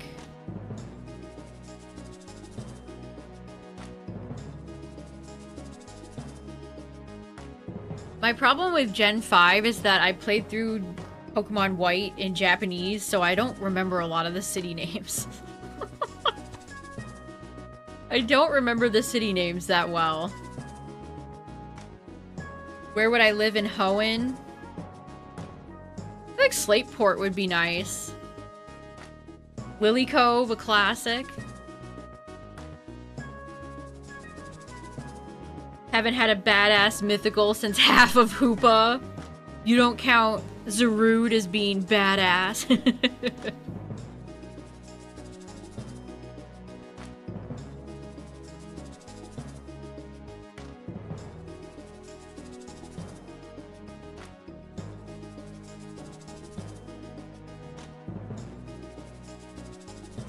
Yeah, Pacific Log. I mean, Fortree would be a great place to visit, I think.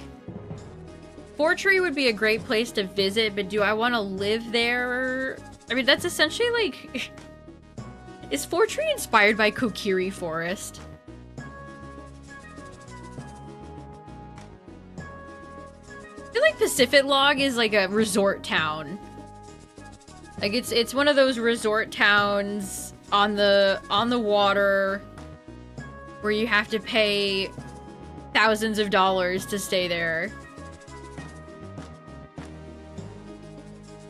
I didn't even think of that. Yeah, what if you lived in Fortree and you would, like, smash into a wall because Kecleon was there and you didn't know? I didn't even consider this. Mauville. I feel like Mauville would have been hell on earth during the renovation. Hey, the 5-stream streak. Think of all the construction noise. Ugh. That is very pretty artwork. I love that Pikachu. Oh, man. A fear of heights. Yeah, if you have a fear of heights, you probably don't want to even stay in Fortree. Moss Deep might be a nice place. How big is Moss Deep, like, if it was a real place? They have their space center there, but you need a lot of space to fire off a rocket.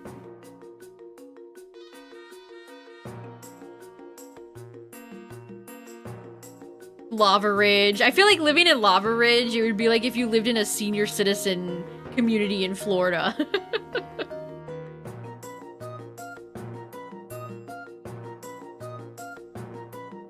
SpaceX was in Rhode Island.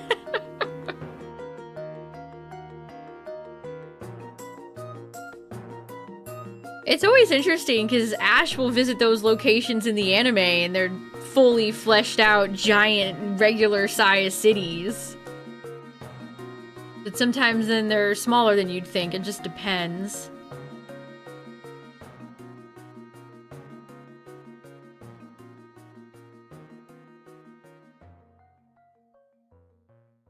Is that not the joke? I always figured Evergrande was like a joke because nobody actually lives there. Pallet Town looks huge in the anime. Like, Professor Oak's got some land. Professor Oak has some property.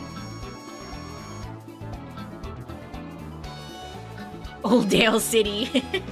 Hey, it would probably be peaceful there. I don't want to live in Petalburg. I don't want to be anywhere near Norman.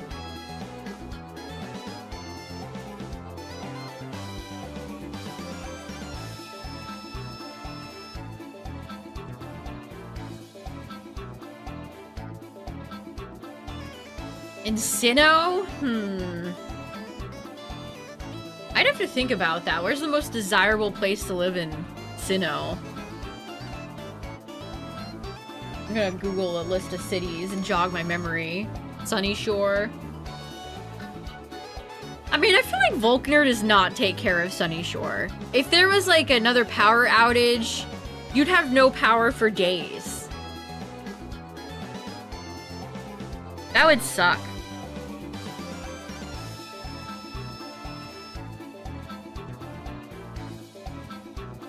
La Roma might be nice.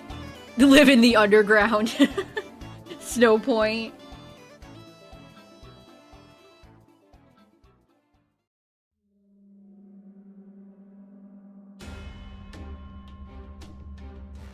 Canalave might be nice. Canalave. I don't know if I've ever even said that city's name out loud before. Yeah, Jubilife is living in, like, Goldenrod. Or Celadon, your big city. I want to go live in the battle zone. I'm gonna go live in the battle zone.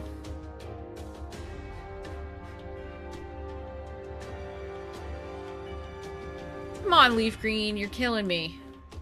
Army, you're not doing your job.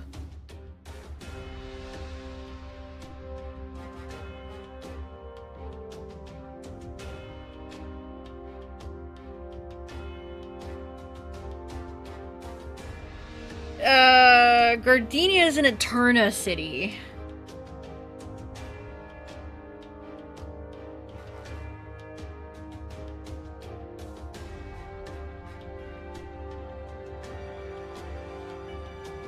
Eterna seems like it'd be a big city. How is it not Floroma?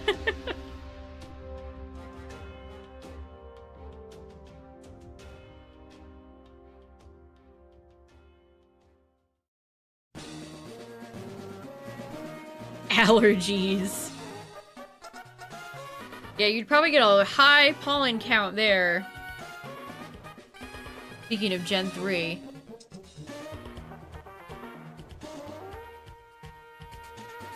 We are approaching 3 times triple. The triple odds. Yeah, I might be weak to grass. I might be ground type IRL. Not only is ground type my favorite type, I would be ground type if I was a Pokemon. Grass and pollen upset me.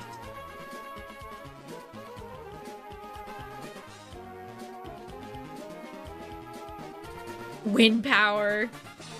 They got their environmental stuff sorted out.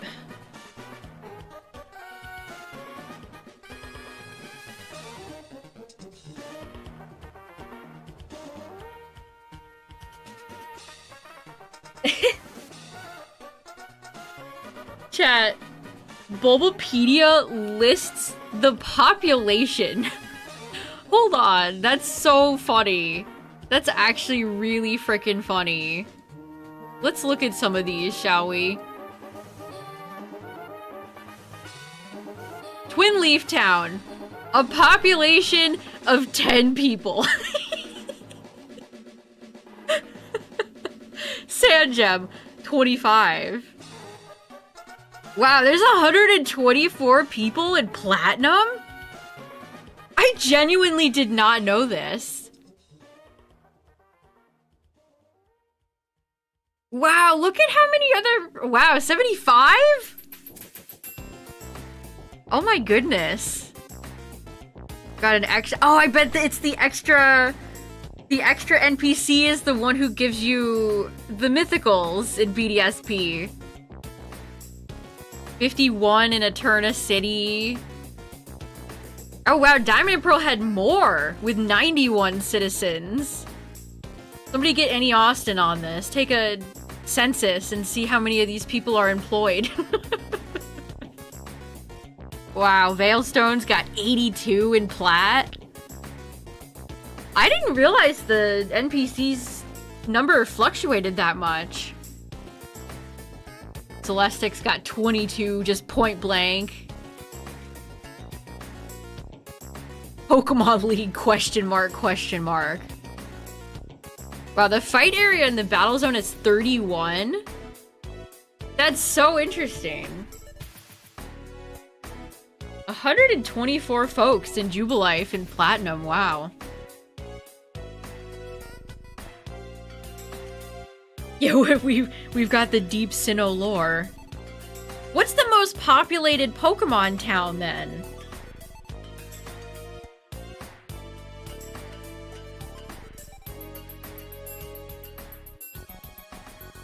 It can't be any of the modern games, right?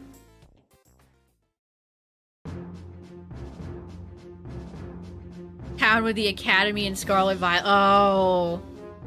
Actually, that's a good point. I was thinking it's Scarlet Violet especially because you can't go into any of the buildings. You can't count NPCs in buildings because you can't go in. Lumios.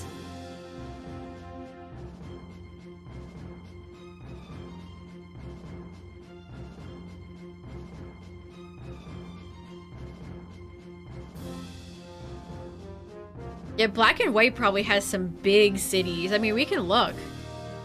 If Bulbapedia lists them for Sinnoh, I would assume they have the rest of them. I guess we'll go back and look at Kanto. It is located north of Kanto, Johto, and Hoenn.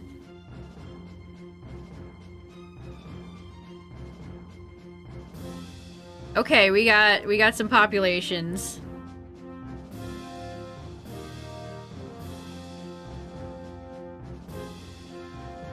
Coliseum music is so good. Okay, Palatown's got 10 folks. A fairly new and quiet town. It's a small and pretty place. Viridian, a beautiful city that's enveloped in green year-round. Okay, no surprises. It looks like Celadon's got the most people. Quiet city. Everything's so quiet. Beautiful city with flowing water and blooming flowers. Cerulean probably would be a very nice place to live. Vermilion. A small town covered in a beautiful hue of purple. A rich rainbow-colored city where people and Pokemon gather. A historic village that has become new for Fuchsia. Saffron might be the biggest city in Kanto, but it only has 47 NPCs compared to 68. Wow, it says 36 before and 9 after volcano eruption. Destroyed. Oh, look at that. They have FireRed, LeafGreen, HeartGold, Soul Silver, and Let's Go on here. Poke floats! That's the best place.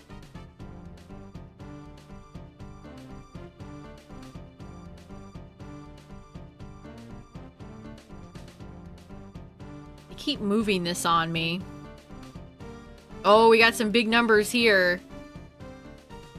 This looks like it's accounting for HeartGold, Soul Silver. New Bark's got 11 people. Goldenrod's got 126 people. That's a lot.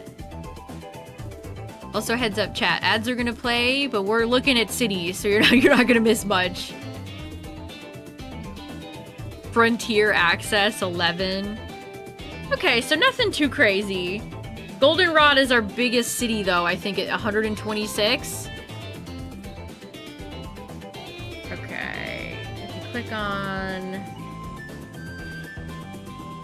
Google Hoenn.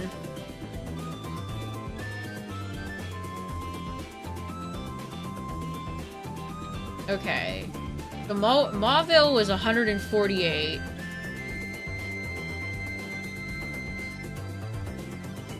Unova.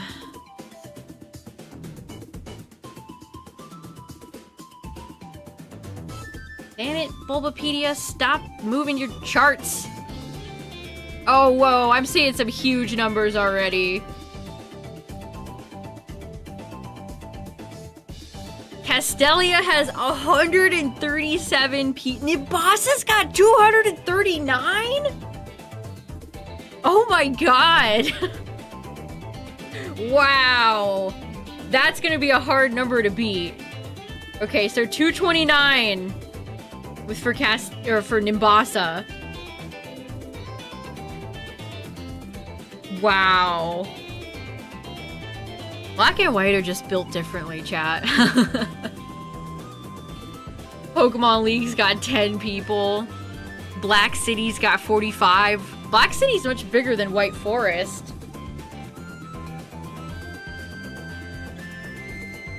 Not a lot of big numbers besides Nimbasa and Castelia.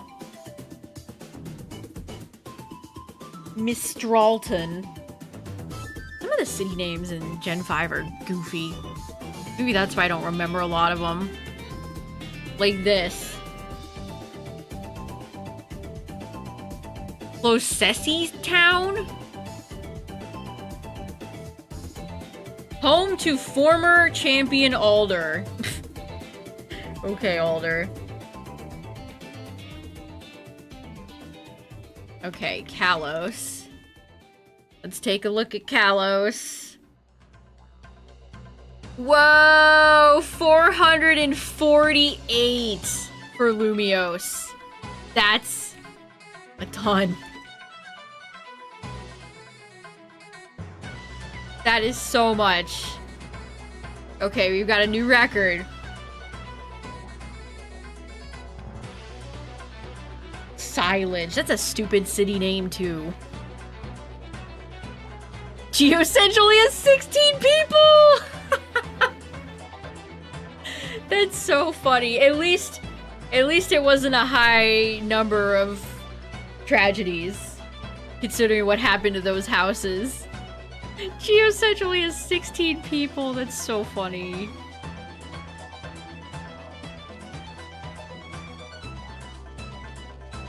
Glittering Cave. Oh, look at this. We got anime series exclusive. See, look at that. Huge. Brackish Town. Okay, you guys aren't trying with this. Castle of Chivalry. Okay, Wilkstorm. Wilkstrom. I read that as Nobel Peace Prize. Ninja Village. That's where I want to live, chat. I want to live in Ninja Village. Alright, Alola. I can't imagine any Alolan cities are gonna have over 448 people. Okay, 97 in Melee Melee. Melee. 8. Wow, these numbers are tiny. Nothing even breaks 100. 97 is as close as they get. Well, that was a quick look. Okay, well, anyway.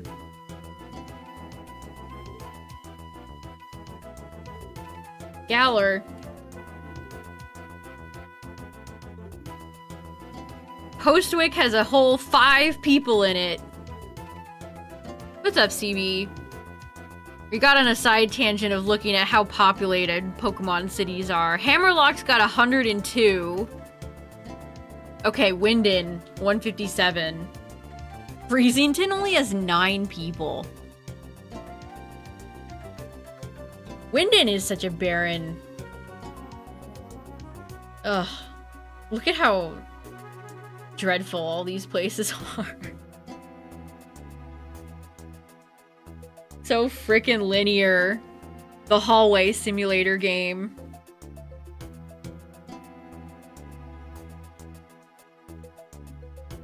Okay, and then finally we got Paldea.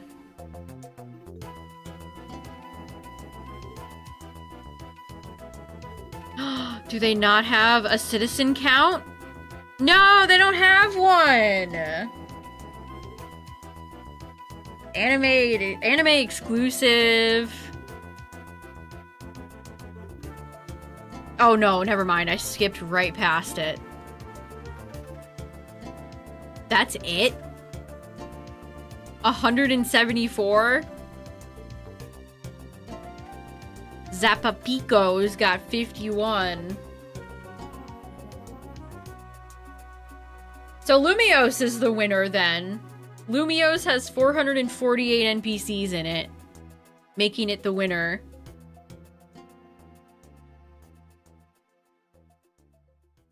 I guess that doesn't surprise me.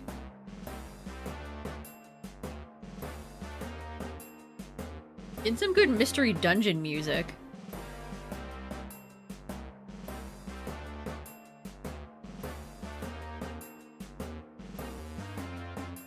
Uh-oh, my bitrate's crashing again. No! Hold, please. I thought we were good.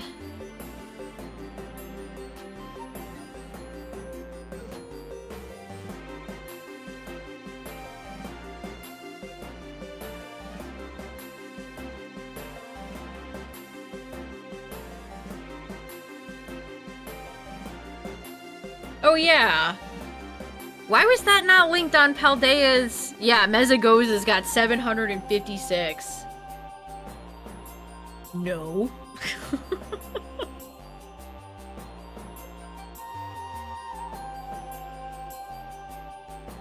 Cabo Poco's got 9 whole people. This is the worst starting location in any Pokemon game.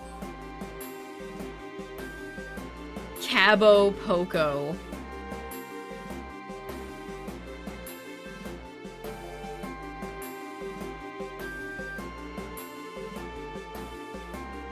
All for nada.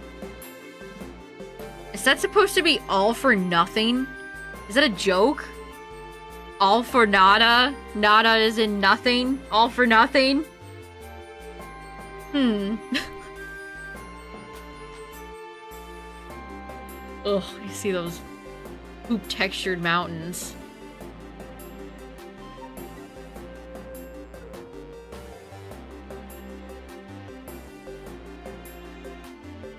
Damn it, internet. I have streaming to do. Don't do this.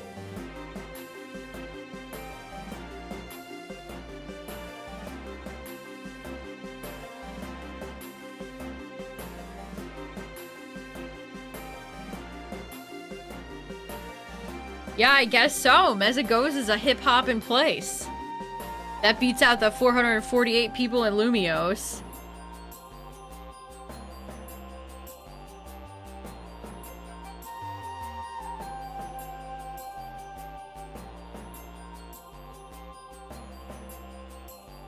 The rest of Paldea was very less nicely decorated. I hate when you're, like, why is your mother character moving into, like, a mansion on the seaside?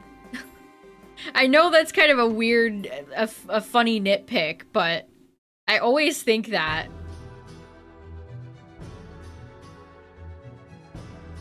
Would it kill them to change up Pokemon, like, intros? Oh, you're blah blah blah from the blah blah blah region with your extremely wealthy house mom. Okay.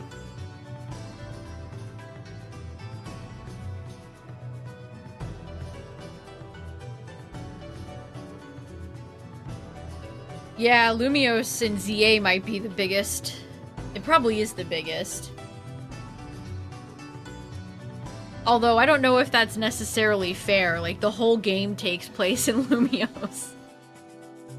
Can we really compare one city in an overall picture to one city, but it's the whole game? Throw us back in the moving truck.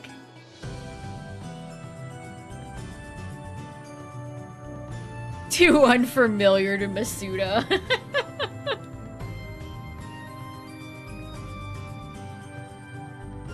We could have had something interesting with our mom being in Kalos and X and Y, with the mom being a Rhyhorn racer, but that never, like, comes back again. It seemed like something that got cut. Like, at one point, maybe they considered having, like, a mini game or a Rhyhorn race thing. I mean, you ride Rhyhorn to get over rocks, but boy, is that unfun. It's like an illusion of a problem or a puzzle. You get on a slow-moving Rhyhorn and track through a bunch of annoying rocks, and then you get off.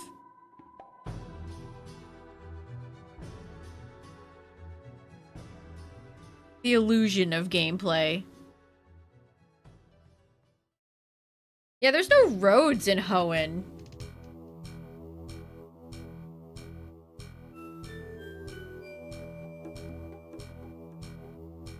My Ethernet's plugged in. Wait, let me just make sure.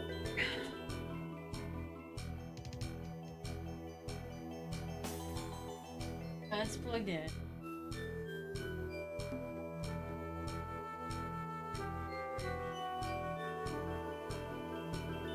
Just a bad internet night, I guess. I've dropped over 164,000 frames. A little bit ridiculous.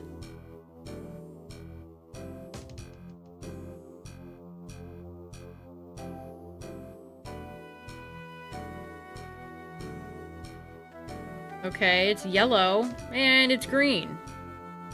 Thank God.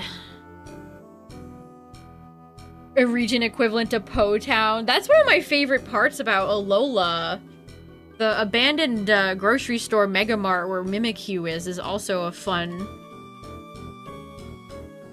I think Alola actually is one of the best regions for feeling like it could be real, if that makes any sense.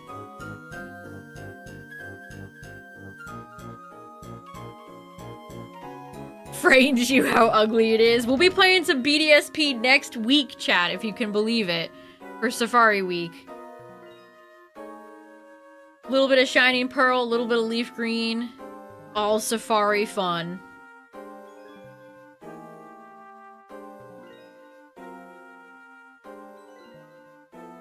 Tomorrow we'll probably play Champions. And we'll do a Dynamax Adventures one day this week, too.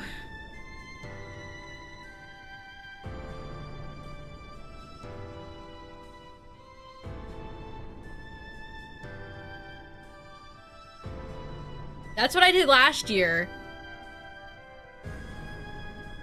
That's what I did last year. I might actually take my clips from my Safari Zone shinies last year. Oh, bless you. Bless you. Good, Jackson?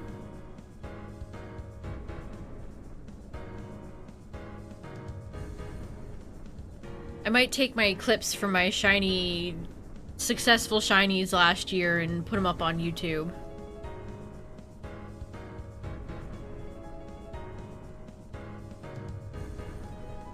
I did catch every shiny I encountered last year, though. I did get them all. I can only hope that I can do it again. If any shinies want to show up. Hey, bud? He's having a little cough. Too many hippos tonight. No. See, that makes me not want to play Champions. They'll always come, too, because this team I'm planning has 2 poison types on it. I might need to reconsider.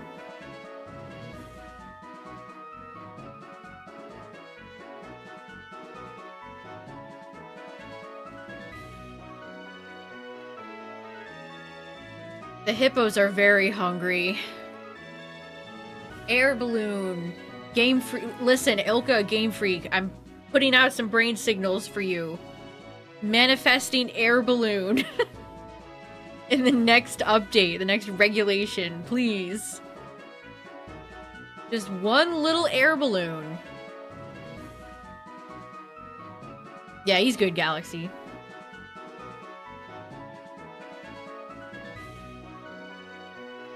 I mean, I have Rotom Wash on the team. I think Rotom's a great, effective way of getting rid of Hippo. I mean, Rotom completely walls the Powdon because it can't get hit because of Levitate.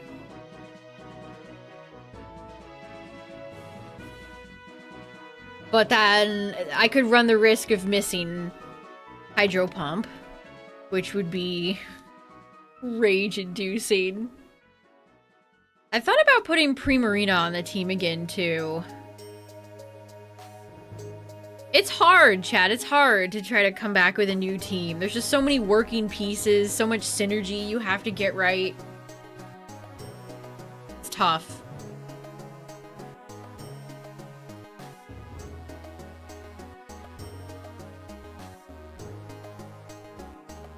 Blaziken is definitely all over the place. Oh, I'm falling over.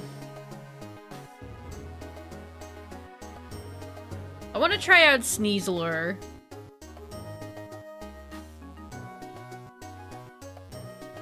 Although even if I scarfed Sneasler, Meowscarada is just such a tough Pokemon to fight.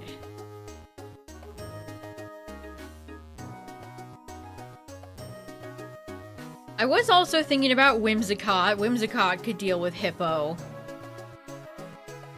Maybe it's time to bring back Vivillon. Maybe it's time for Big Viv.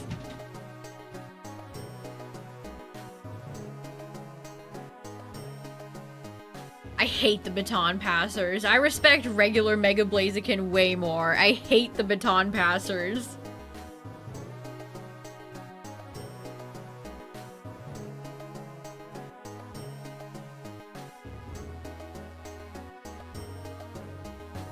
Blastoise is one of those Pokemon where I feel like other people pull it off, but if I used it, it would go horribly wrong. Like, I would Shell Smash and then they'd immediately bring out, I don't know, something horrible. Bring Viv just to annoy players. Viv is a good rage bait Pokemon. A lot of people don't know what it does. Which, that's an underrated part about building a Pokemon team, chat. If you use a rather underused or, like, a Pokemon that's in the hundreds or something, people will not know what to do against it.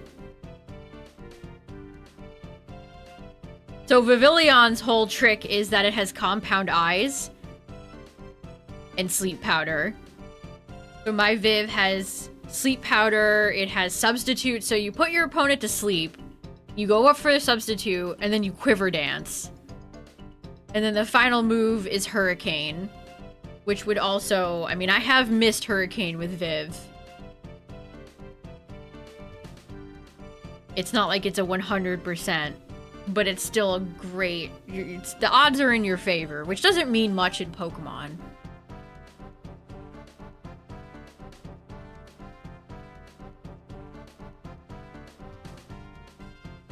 Yes, and it carries leftovers, so you hide behind the substitute and can get your HP back, so you can go for more subs if you need to.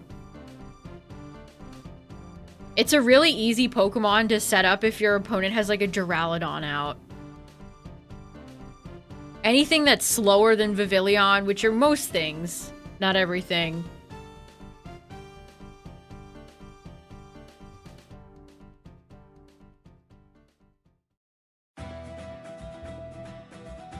It was fun. I had genuine fun using Viv.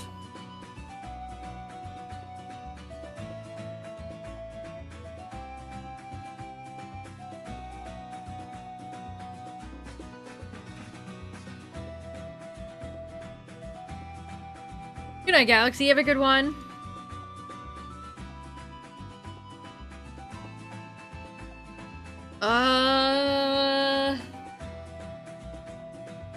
That's a good question, Cacturn. I don't know.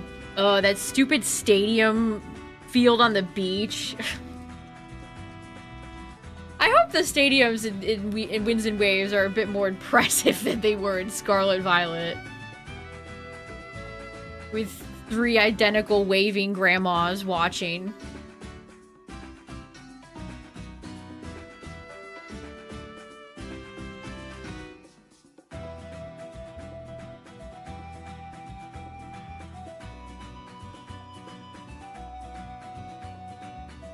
The one on top of the school is always lifeless, too. Oh, man.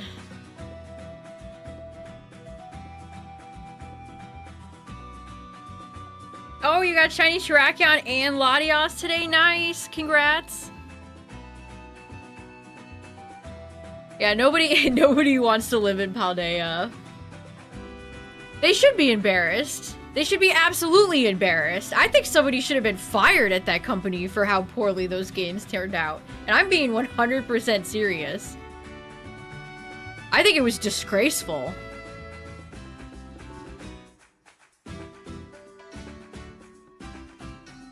Again, they get into trouble with ambition. They don't seem to know their limitations for being a small dev team that gives out very small micro budgets. I'm so sick of games deciding to do open world just because open world games sell.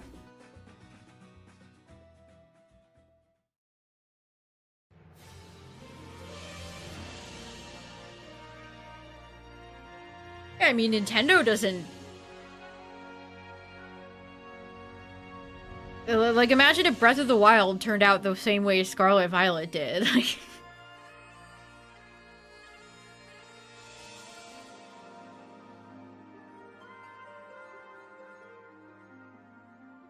This sounds like... What's this? 3833. Yeah, this is Sword and Shield music. Thought it sounded familiar. Even the Sword and Shield music even kind of echoes some of the Breath of the Wild music. I feel like they were jotting down notes from Breath of the Wild the second that game dropped. Do I have another challenge planned after I complete this one? Yes. We're gonna keep it going with FireRed and LeafGreen. I was thinking we could do like a fossil off, who gets Kabuto or Ammonite faster, or which game gets Hitmonlee or Hitmonchan faster. Gotta go after the legendaries, Deoxys.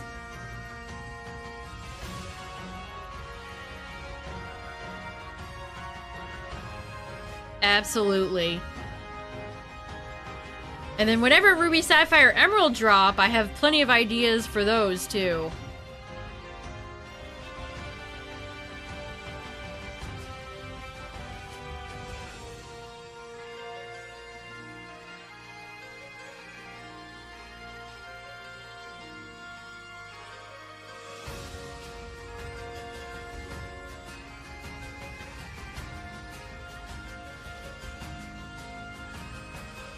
The windmills. Game Freak should stop putting windmills in their games. That's one of those cases, though, where if it looked that bad, why not just cut it out of the game? Like, why even include it when you know it looks that chopped?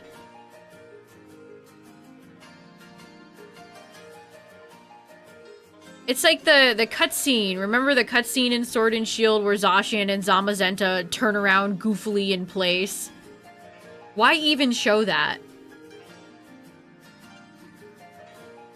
It's like, do they have a rough outline they have to follow to a T?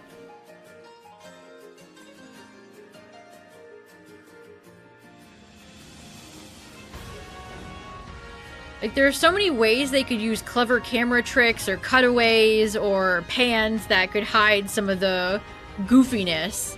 They just don't do it. It feels very amateur.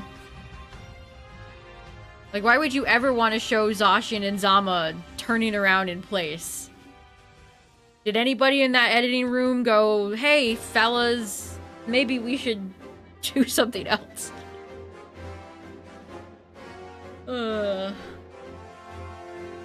Or did they have so little time left that it was like, we gotta go, go, go, go, go, just put it out, just get the game out.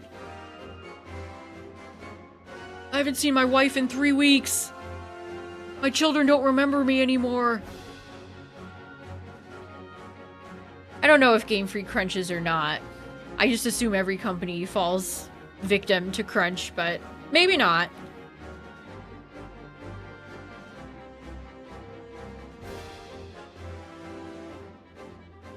Hey, we even got a good T-poser in Scarlet and Violet and Dondozo.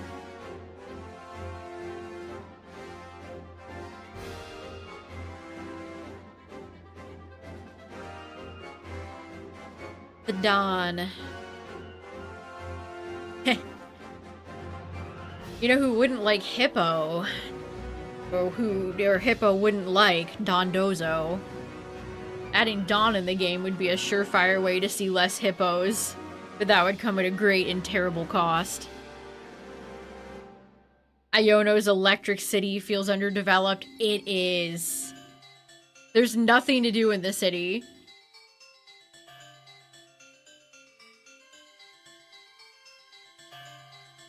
gym challenge is so stupid.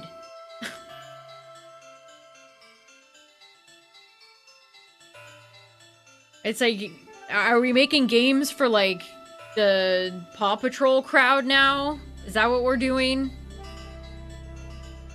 People would run both. No.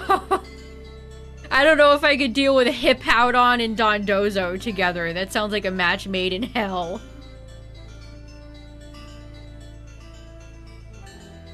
Which one is worse, Iono or Canary? God.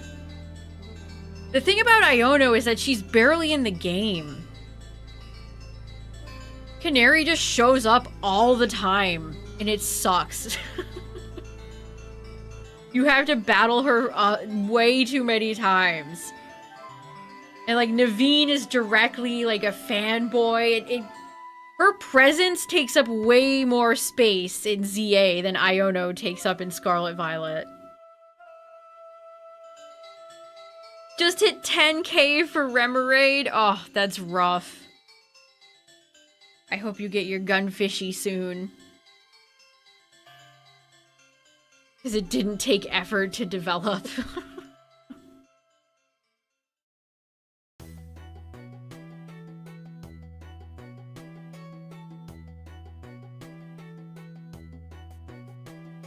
The gym challenges have just kind of felt like a joke for the past few Pokemon games.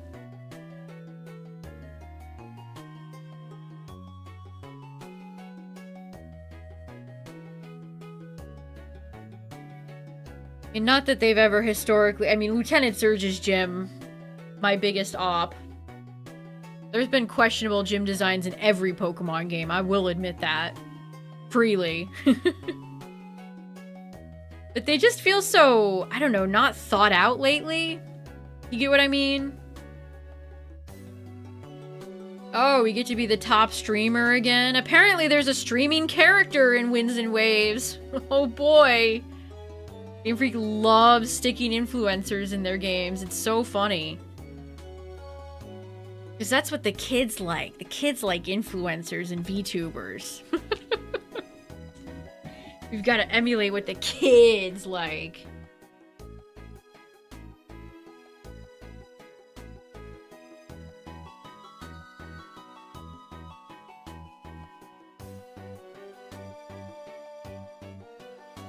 Iono was popular all over Paldea, but they made it seem like Canary's fame was limited to Lumiose. Good. I hope she never gets more popular. I don't want to hear that character's name get dropped ever again.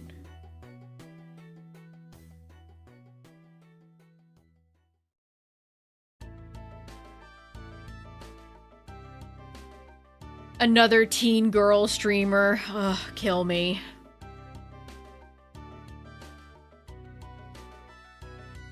Gotta attract that crowd.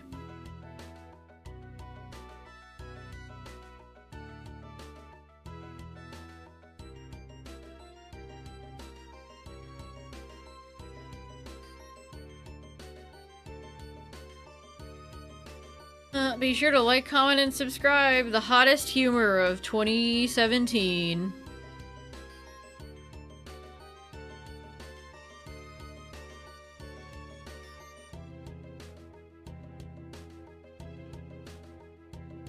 Game Freak is such a funny company.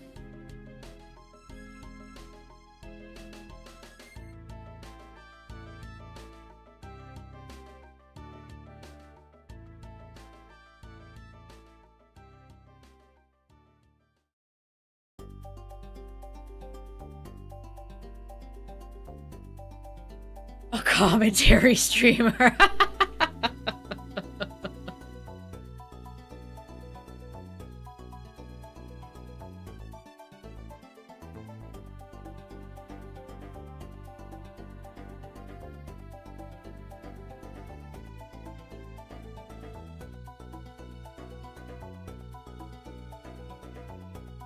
Which one?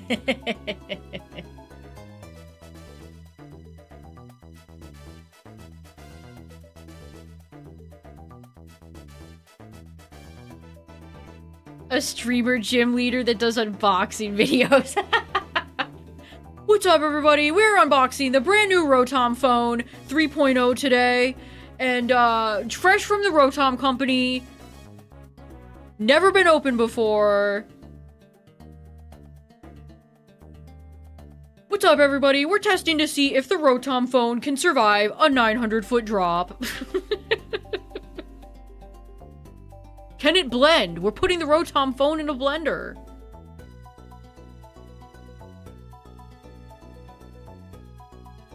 How they introduce influencers in games where it seems like you're supposed to know who they are. Yeah, that's a good point. It's like, how am I supposed to care when it's like, this is my first time ever seeing you?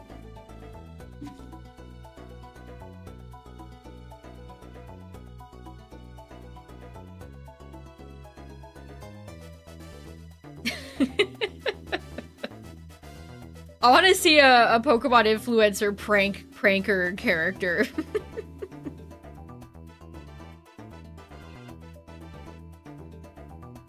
We've hidden 5 Voltorbs in trash cans around the city.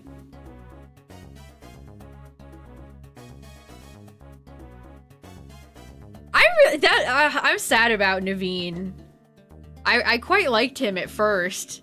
And as soon as all the fanboy stuff happened, it's like, oh god, why do they keep doing this? It's like, we all get enough of that in real life. I play video games to escape reality, not be reminded of all of its woes in my Pokemon game.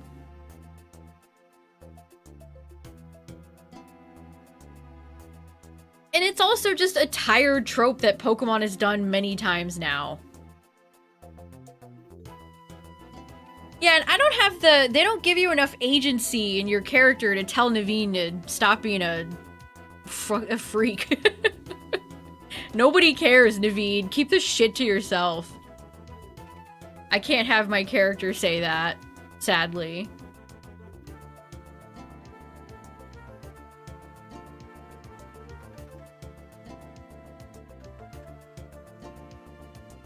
I feel like our character had so little agency in ZA. Like, Urbane and Tawny basically losing the battle and going up to Floette's tower anyway. It's like, oh, okay. I have no choices. Yes, that's so true, Cacturn. They reassure all the shitty characters all the time.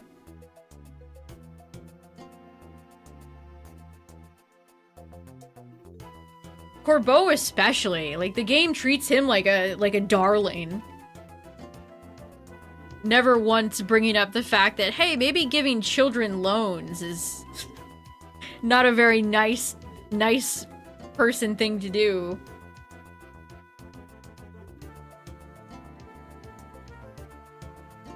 Yeah, protagonist, we're useful, right? Yes.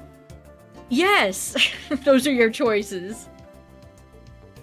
Pokemon has never done a good job with, like, meaningful choices. It's all just fluff.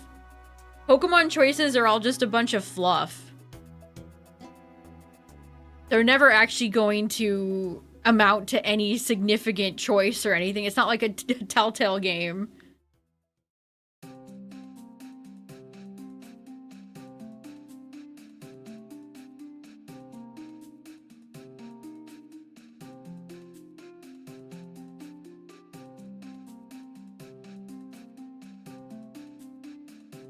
Yeah, Urbane and Tawny, I don't think the game ever kind of puts them in their place. There's like one instance where I can think of where you can say you're a stronger trainer and then Urbane and Tawny like silently side glance you. And then the conversation moves on. That might be the only instance I can think of. Which, again, if they had bothered to explore the kind of rival nature between Urbane, Tawny, and your character... Like, keep Lita, I guess keep Naveen, don't have Canary. Honestly, cut Ivor. Shrink down the cast, and just focus on the main characters.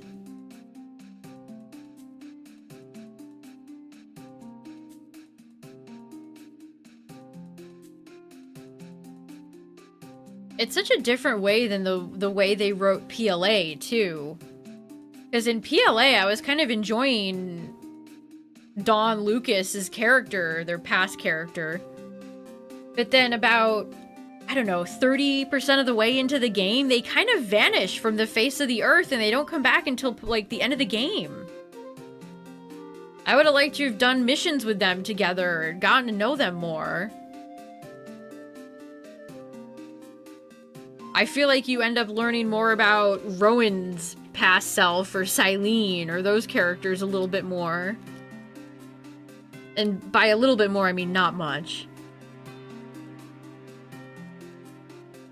You're seeing more Nummel and Camera. Nice. Good luck.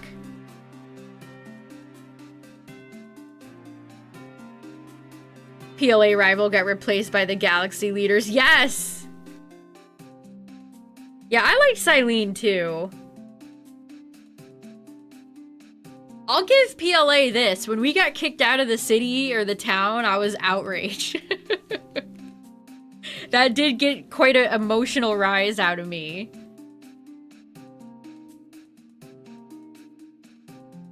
I mean, I think they could have played even more with, like, the outsider stuff. Yeah, we don't have many WTF moments in a Pokemon game, and that was a certifiable WTF moment. What do you mean you're banishing me? What do you mean I have to do this, like, walk of shame out of town? I need to buy items. Wait, come back.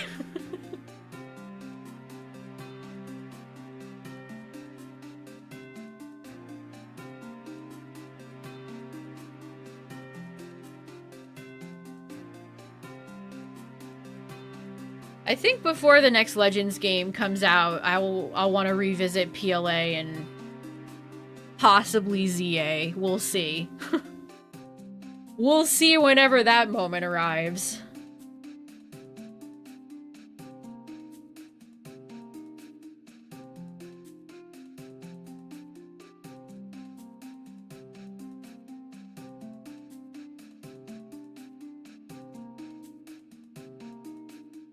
I kind of wish they did a little bit more with Volo, too. Like, he just kind of suddenly... I mean, again, I'd have to go back and replay to see if there were any subtle moments where he was like, I'm the bad guy. I think he might have asked you about Arceus or something once, and it was like, what an odd thing to say.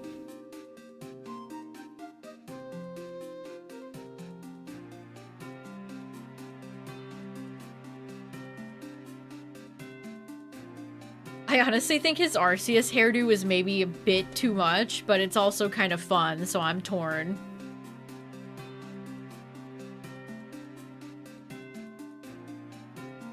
Generic vibes. We made a city where you live with Pokemon. Yeah, I remember that back when I was in, like, Celadon in 1999.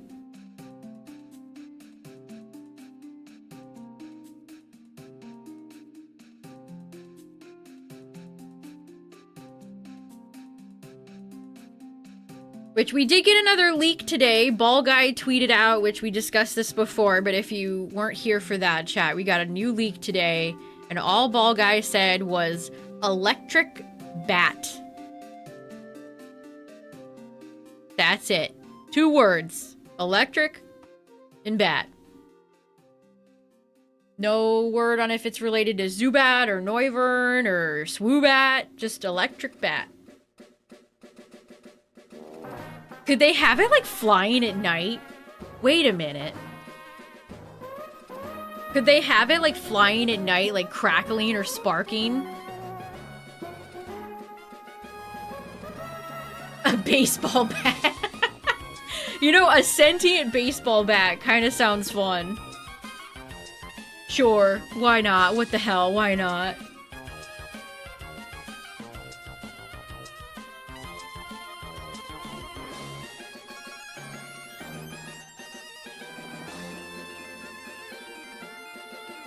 I did like Karina's overall vibe. Like, I wish she did a little bit more in the story. But she felt like she had decent chemistry with your group in ZA.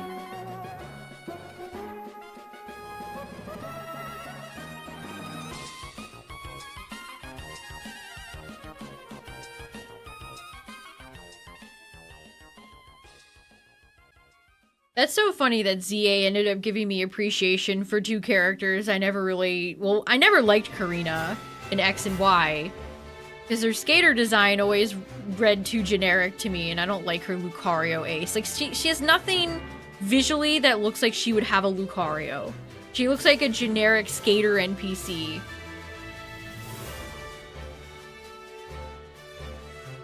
And then Clement, I mean, Clement's fine. But after ZA, I'm like, where's my boy Clement? Where is he? And I guess I like Karina because she got such a goofy outfit and she's one of the few characters they even bothered to include. Yeah, Skater doesn't feel like a fighting type. Her aesthetics are a complete mismatch with what she actually uses.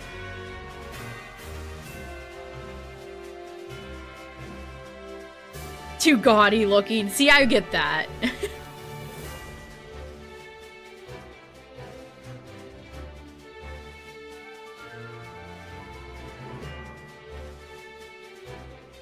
It would have been nice if she was maybe teased a bit in the base game. They don't do that enough. It'd be nice to see some teases. Like maybe in Scarlet Violet if there was like an NPC that was like, I heard a legend of an ogre Pokemon or a brilliant shining turtle Pokemon or something like that.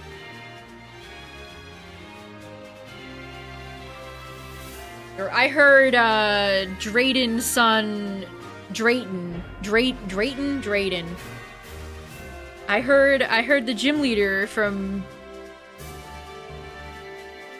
blah blah blah has a son who's going to school.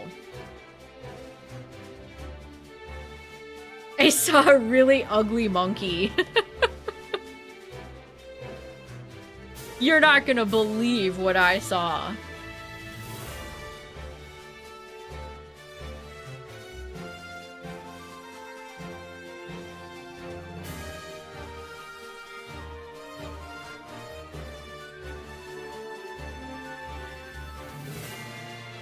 Norman Reedus showed up in your dream.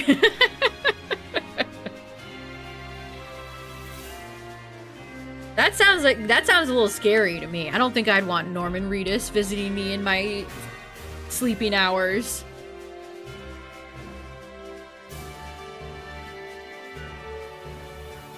A fat panseer. Semisair used to be a big chunky monkey. Yeah, no Sycamore. That is so odd. He's a popular character too, even though I do not agree with people that think that character is attractive, but you do you. But just completely AWOL, gone. Got the Phalanx belt. At least you got some extra music to listen to, too.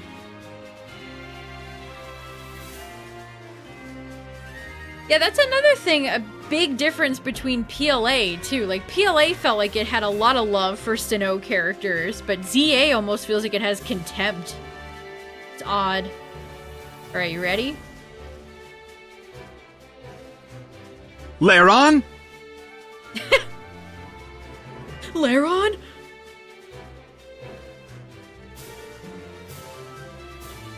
He said that as if Lairon's, like, attacking him. Lairon? Oh god, it's Lairon. Yeah, it's Corbeau who acts as the professor and, like, the smart guy. Like, why is Corbeau and Felipe doing the scans and not Mabel? Like, whoever on the dev team, they loved Corbeau. They freaking loved Corbeau.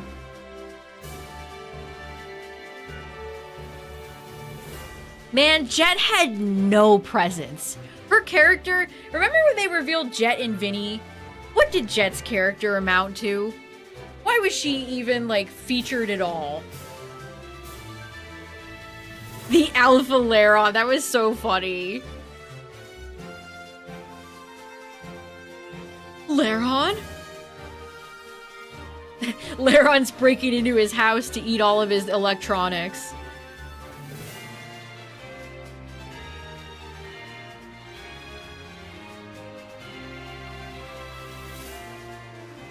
Is Corbo really meant to be 19? That's just, no.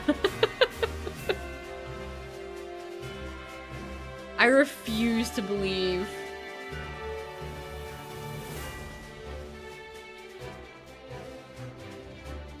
Yeah, let some Larons loose in the data centers.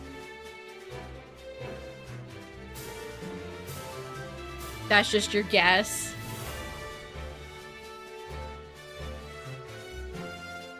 He's gotta at least be like 25, right?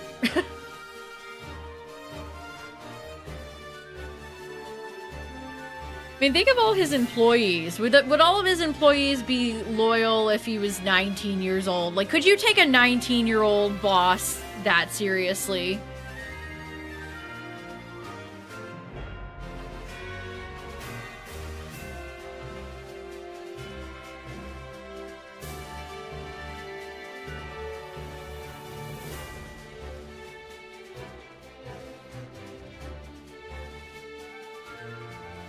Ugh, Jet was such a nothing burger character. I don't even know why they ended up introducing her. Was she supposed to be like a red herring? Like people thought she was gonna be the villain? I remember we've talked about it. Well, you can be 25 years old and still short. Short people do age. It's not always an indicator of age.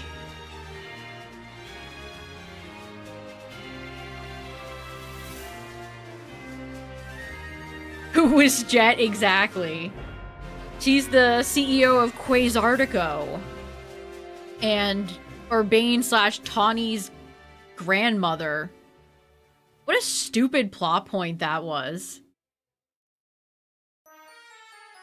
Uh-oh. Great song, but I get copyright claim for this song all the time. Don't claim me, don't claim me, don't give me. Okay.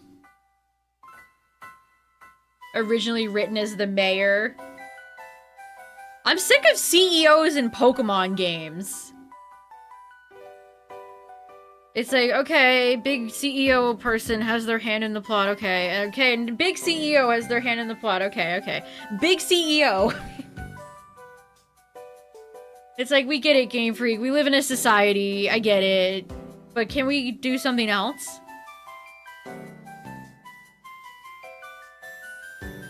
Can we do something else? A mayor would have been more interesting because it's at least like a political position.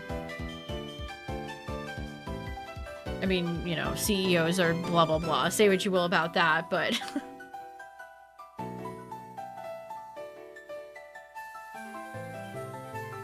Oh, you got Magnet Rise? Nice. Finally unlocking Magnet Rise in Pokopia was so satisfying.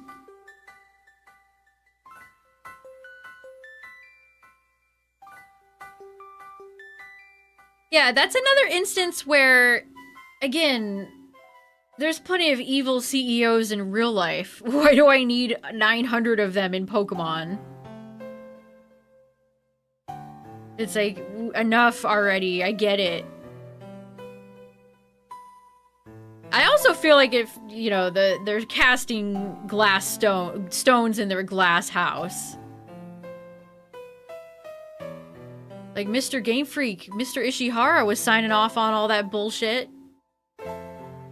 He's probably got one of the fattest bank accounts out of any of those CEOs.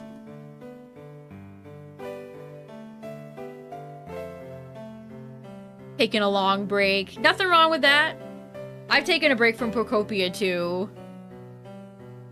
I just kind of hit a point where I'm like, I'm good for now. Yeah, Colosseum did that. That's right. The evil mayor from Colosseum.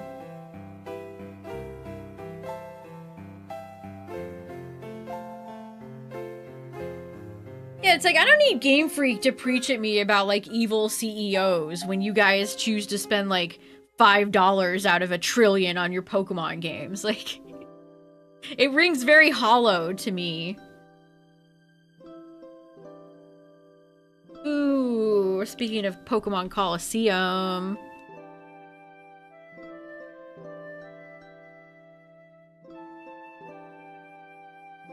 They're gonna do a unicorn. That's fun. Lysander, Lusamine, Chairman Rose, Jet.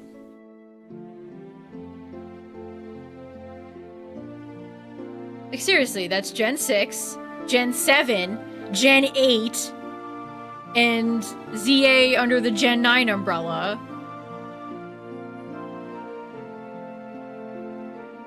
I mean, I feel like...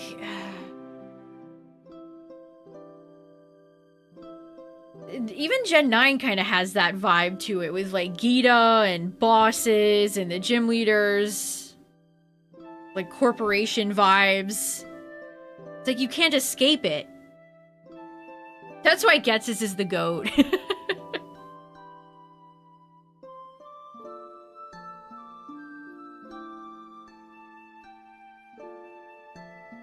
That should be a hit tweet character, and if there's a company in a modern Pokemon game, I guarantee you're gonna have to meet its CEO. And hear their whole spiel. We actually love Pokemon and people together. Did you know we love Pokemon and people coexisting together? Did you know that? Oh, they put it in a bundle? That sucks. You might be able to buy it separately from, like, an eBay seller or somebody if you're truly desperate. Where is Shiny Nidoran? I wish I knew. I wish I had the answers.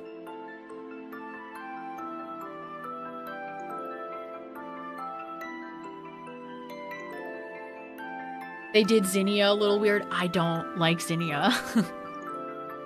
That's one of those more quieter takes of mine, because I know that character is beloved for some reason. Even though she babbles like an X and Y freak, has no decent motivations, her Whismer's annoying, and she sucks. The Draconids! Aster! Aster! Punting Aster off that sky pillar. See ya! Like, she talks in the same clunky way that X and Y characters talk. Like, her writing is awful. Yeah, she probably stinks like shit.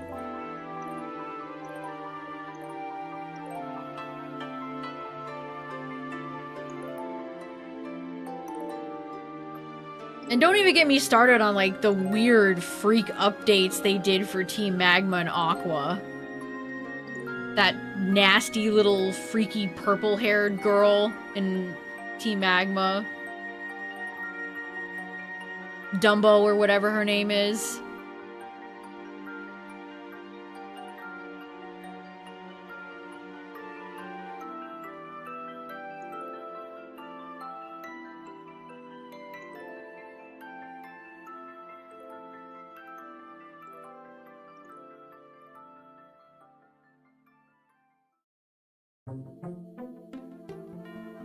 Harold.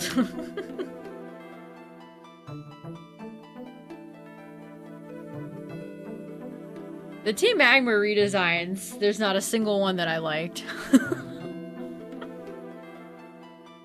Not a single one. What were they trying to do with the Weather Institute?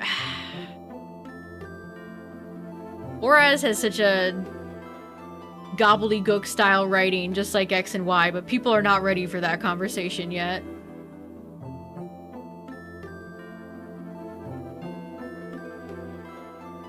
People are not ready.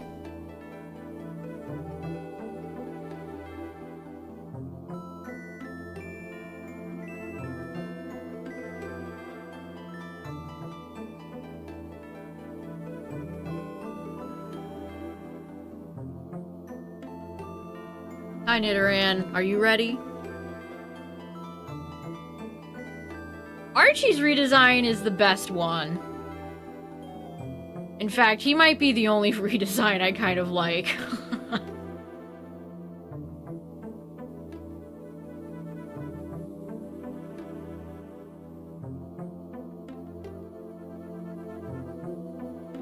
Don't they try to both sides the resolution of Oraz? Yes. And then they show up on that sham of an island that's not the Battle Frontier. Like, get out of my face.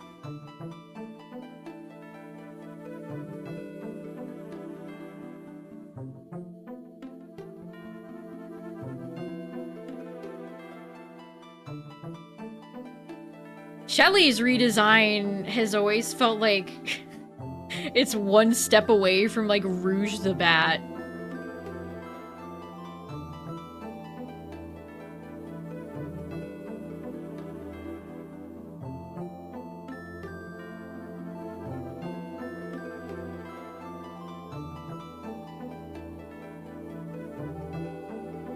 Poor Scott.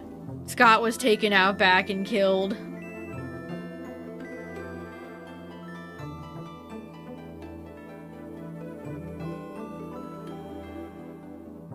Yeah, the Magma Aqua Grunts, we get all the pretty girls, but then we get absolute freak men characters. Tabitha is such a downgrade. Tabitha is one of the biggest Pokemon downgrades in all of human history, but again, people are not ready for this conversation. Oraz is so beloved because it's Hoenn. It's got the Hoenn good bones.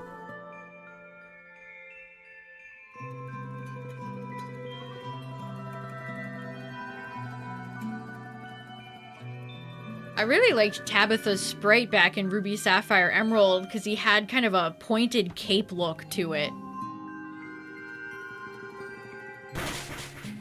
Hey, Wolfmaster, thanks for the raid.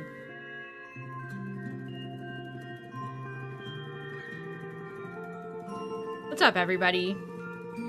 We're still shiny hunting in FireRed and LeafGreen. FireRed betrays at every turn.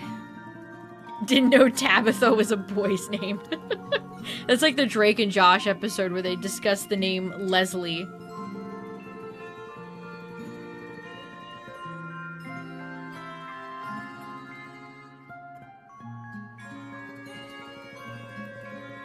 They put Leon in Champions.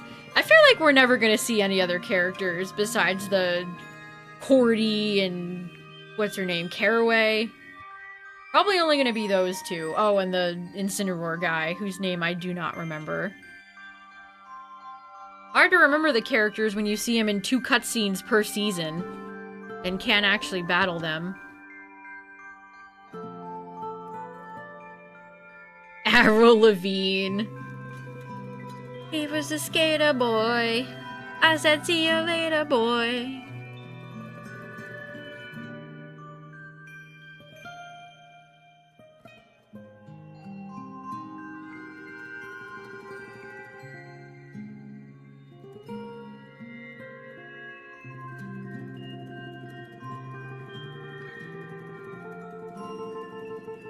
Thanks, Anywraith, for the raid. I appreciate it. Have a good one.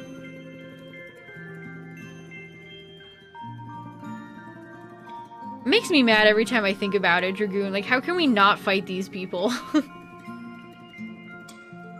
Like, this would not... You would have been able to... There would have been a whole single-player campaign if this game came out during, like, the GameCube era. That's what gets me.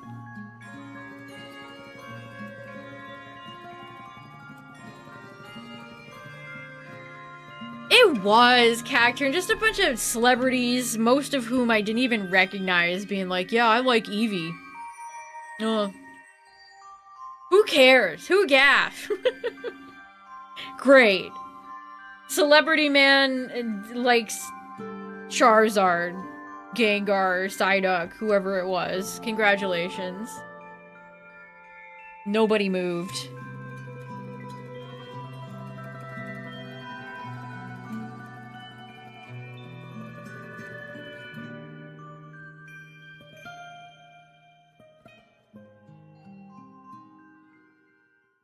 even thought about that until you brought it up again. Like, that ad was discussed for maybe a few days after it came out and then never again. Nope, Kitakami! We're in Kitakami.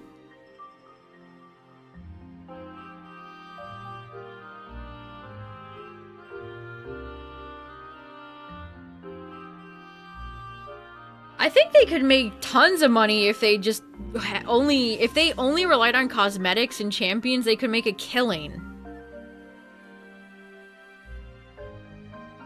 But they're tying it all to the battle pass. And I'm not paying for that, so...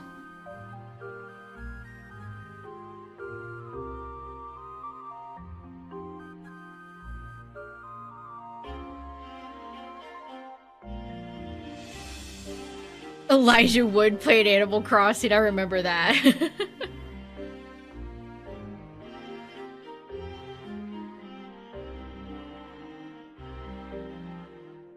I mean, he was playing Animal Crossing New Horizons just because he was a fan, not because Nintendo paid him or anything. So that was a genuine, like...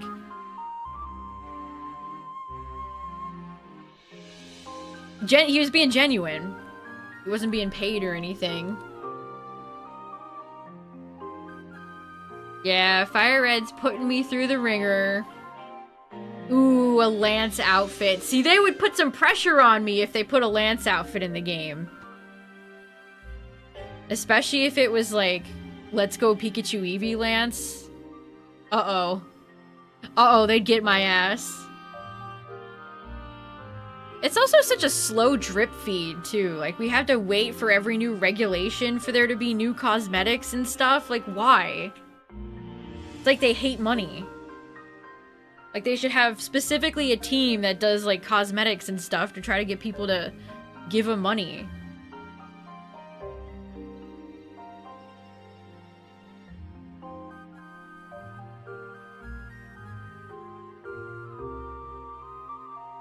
I remember the Heart Gold Soul Silver commercial with Cole and Dylan Sprouse. That was a time.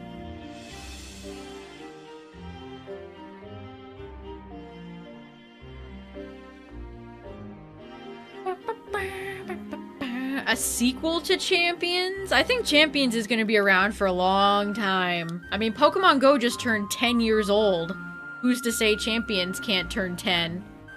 Also, heads up chat, last ads of the night are gonna play, but I'll take a break so nobody will miss anything. Subscribe if you don't want to see the ads. It helps out the stream.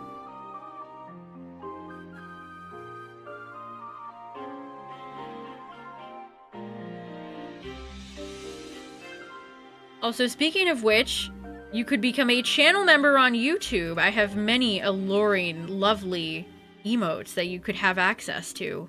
Exclusive access. Having one arena is lame. It is lame. It makes the game feel a little stale after a while. And a lot of people have complained that it's too visually noisy. There's lots of fire and it's kind of like a rave floor.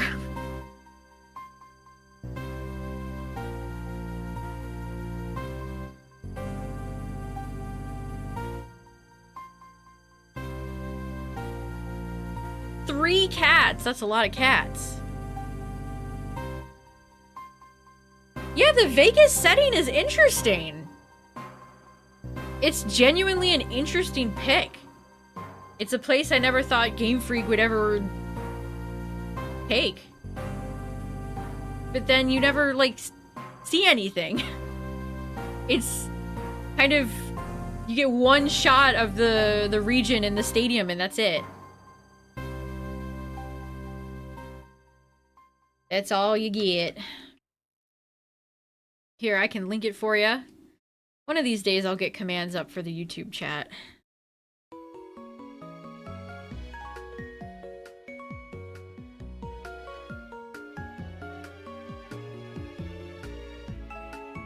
Yeah, Zane and Dylan Sprouse for the Shadow Duelists. Yu-Gi-Oh's marketing is so funny.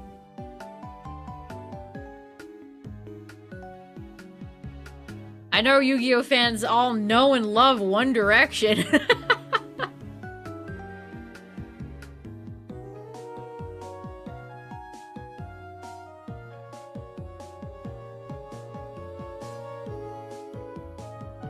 Does Zayn even has he even come out with any new music or anything lately? Like, what's Zayn up to?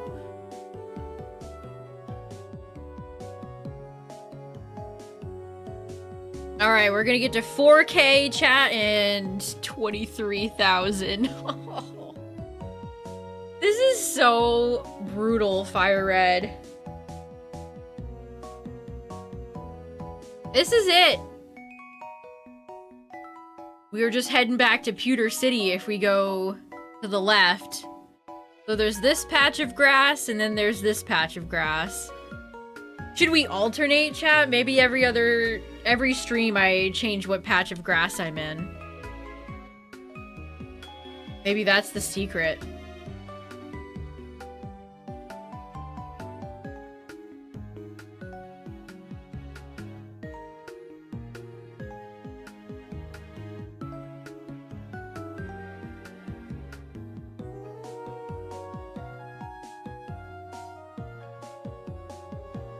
$24K, around 24K is triple odds. I can't believe it. I don't want to believe it.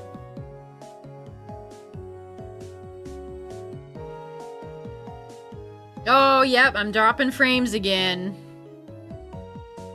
I'm almost done streaming, internet. Can you give me like 2 seconds? I was almost done streaming. Get out of here.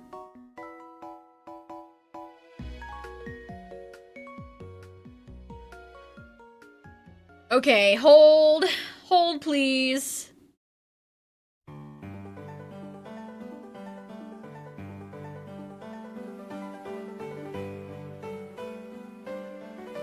$24,576. That might be the title next time we play this, chat. Almost 3 times odds. With like a crying face. Damn, my internet sucked ass tonight. That's...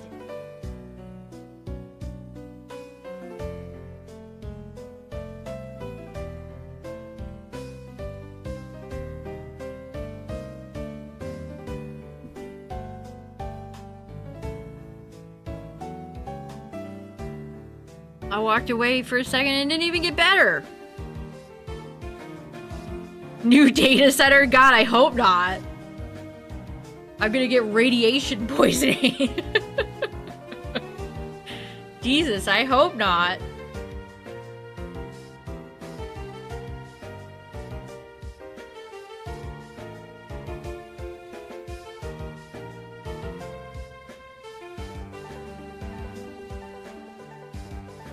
Maybe I should just try to make it to my goal mark. Beat the frames before they beat me.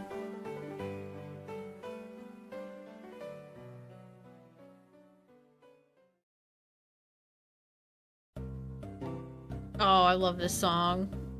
This might be one of Jen's. This is just a fine city song.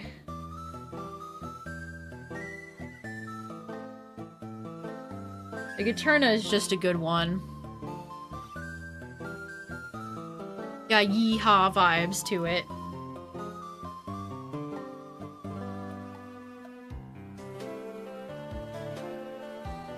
I swear, chat, my internet gets worse when it's warmer outside, and it's quite hot today. Today it's gonna be over 100 degrees. Which I do not like. What's that in Celsius? I think it's like 40 something.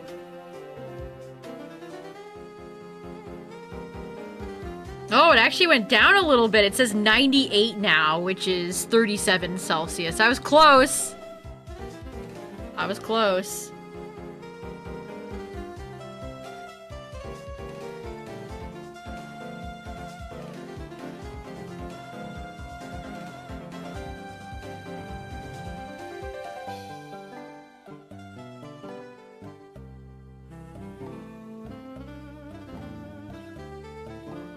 There should be a word for if you're fluent in both Fahrenheit and Celsius.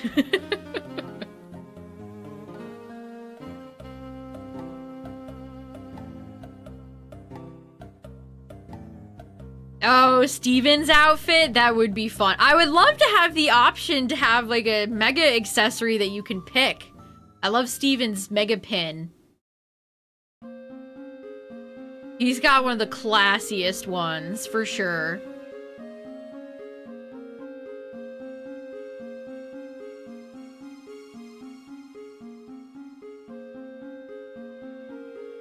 Come on, Frames. Stop dropping. But don't roll.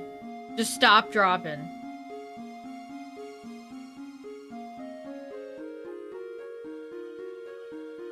Imagine if we could have Wallace's outfit. Or as Wallace's outfit in particular. Where the man is clearly not wearing underwear. Crazy work, Wallace. Crazy work.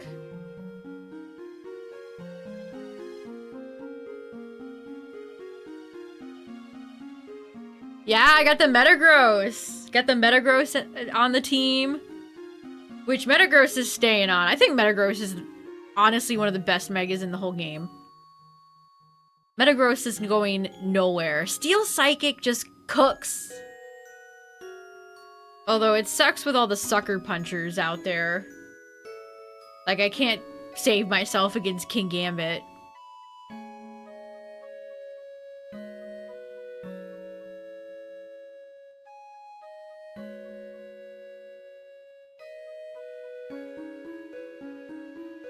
Collabs.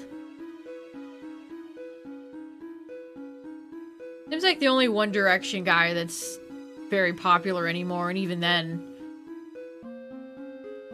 Harry Styles.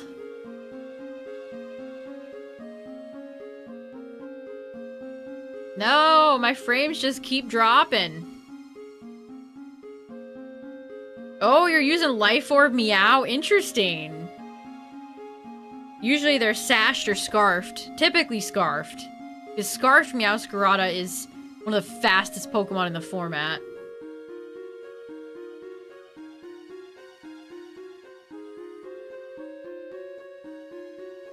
Well, I guess we're gonna get our last few checks here with negative frames. Why not?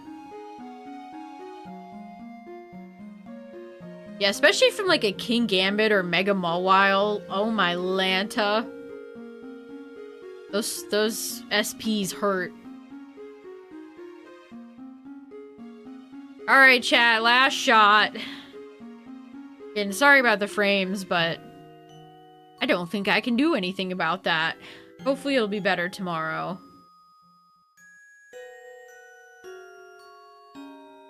$23,000 in 4K. Oh boy.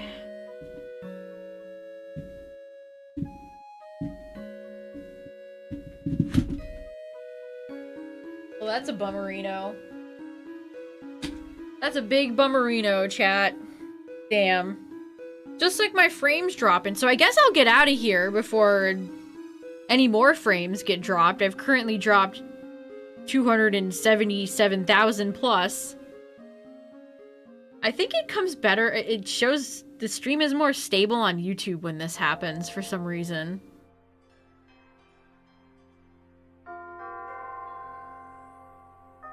Oh, man. But thanks for hanging out tonight, everybody. I appreciate it. We will be back with Champions tomorrow. I gotta get to Master Ball.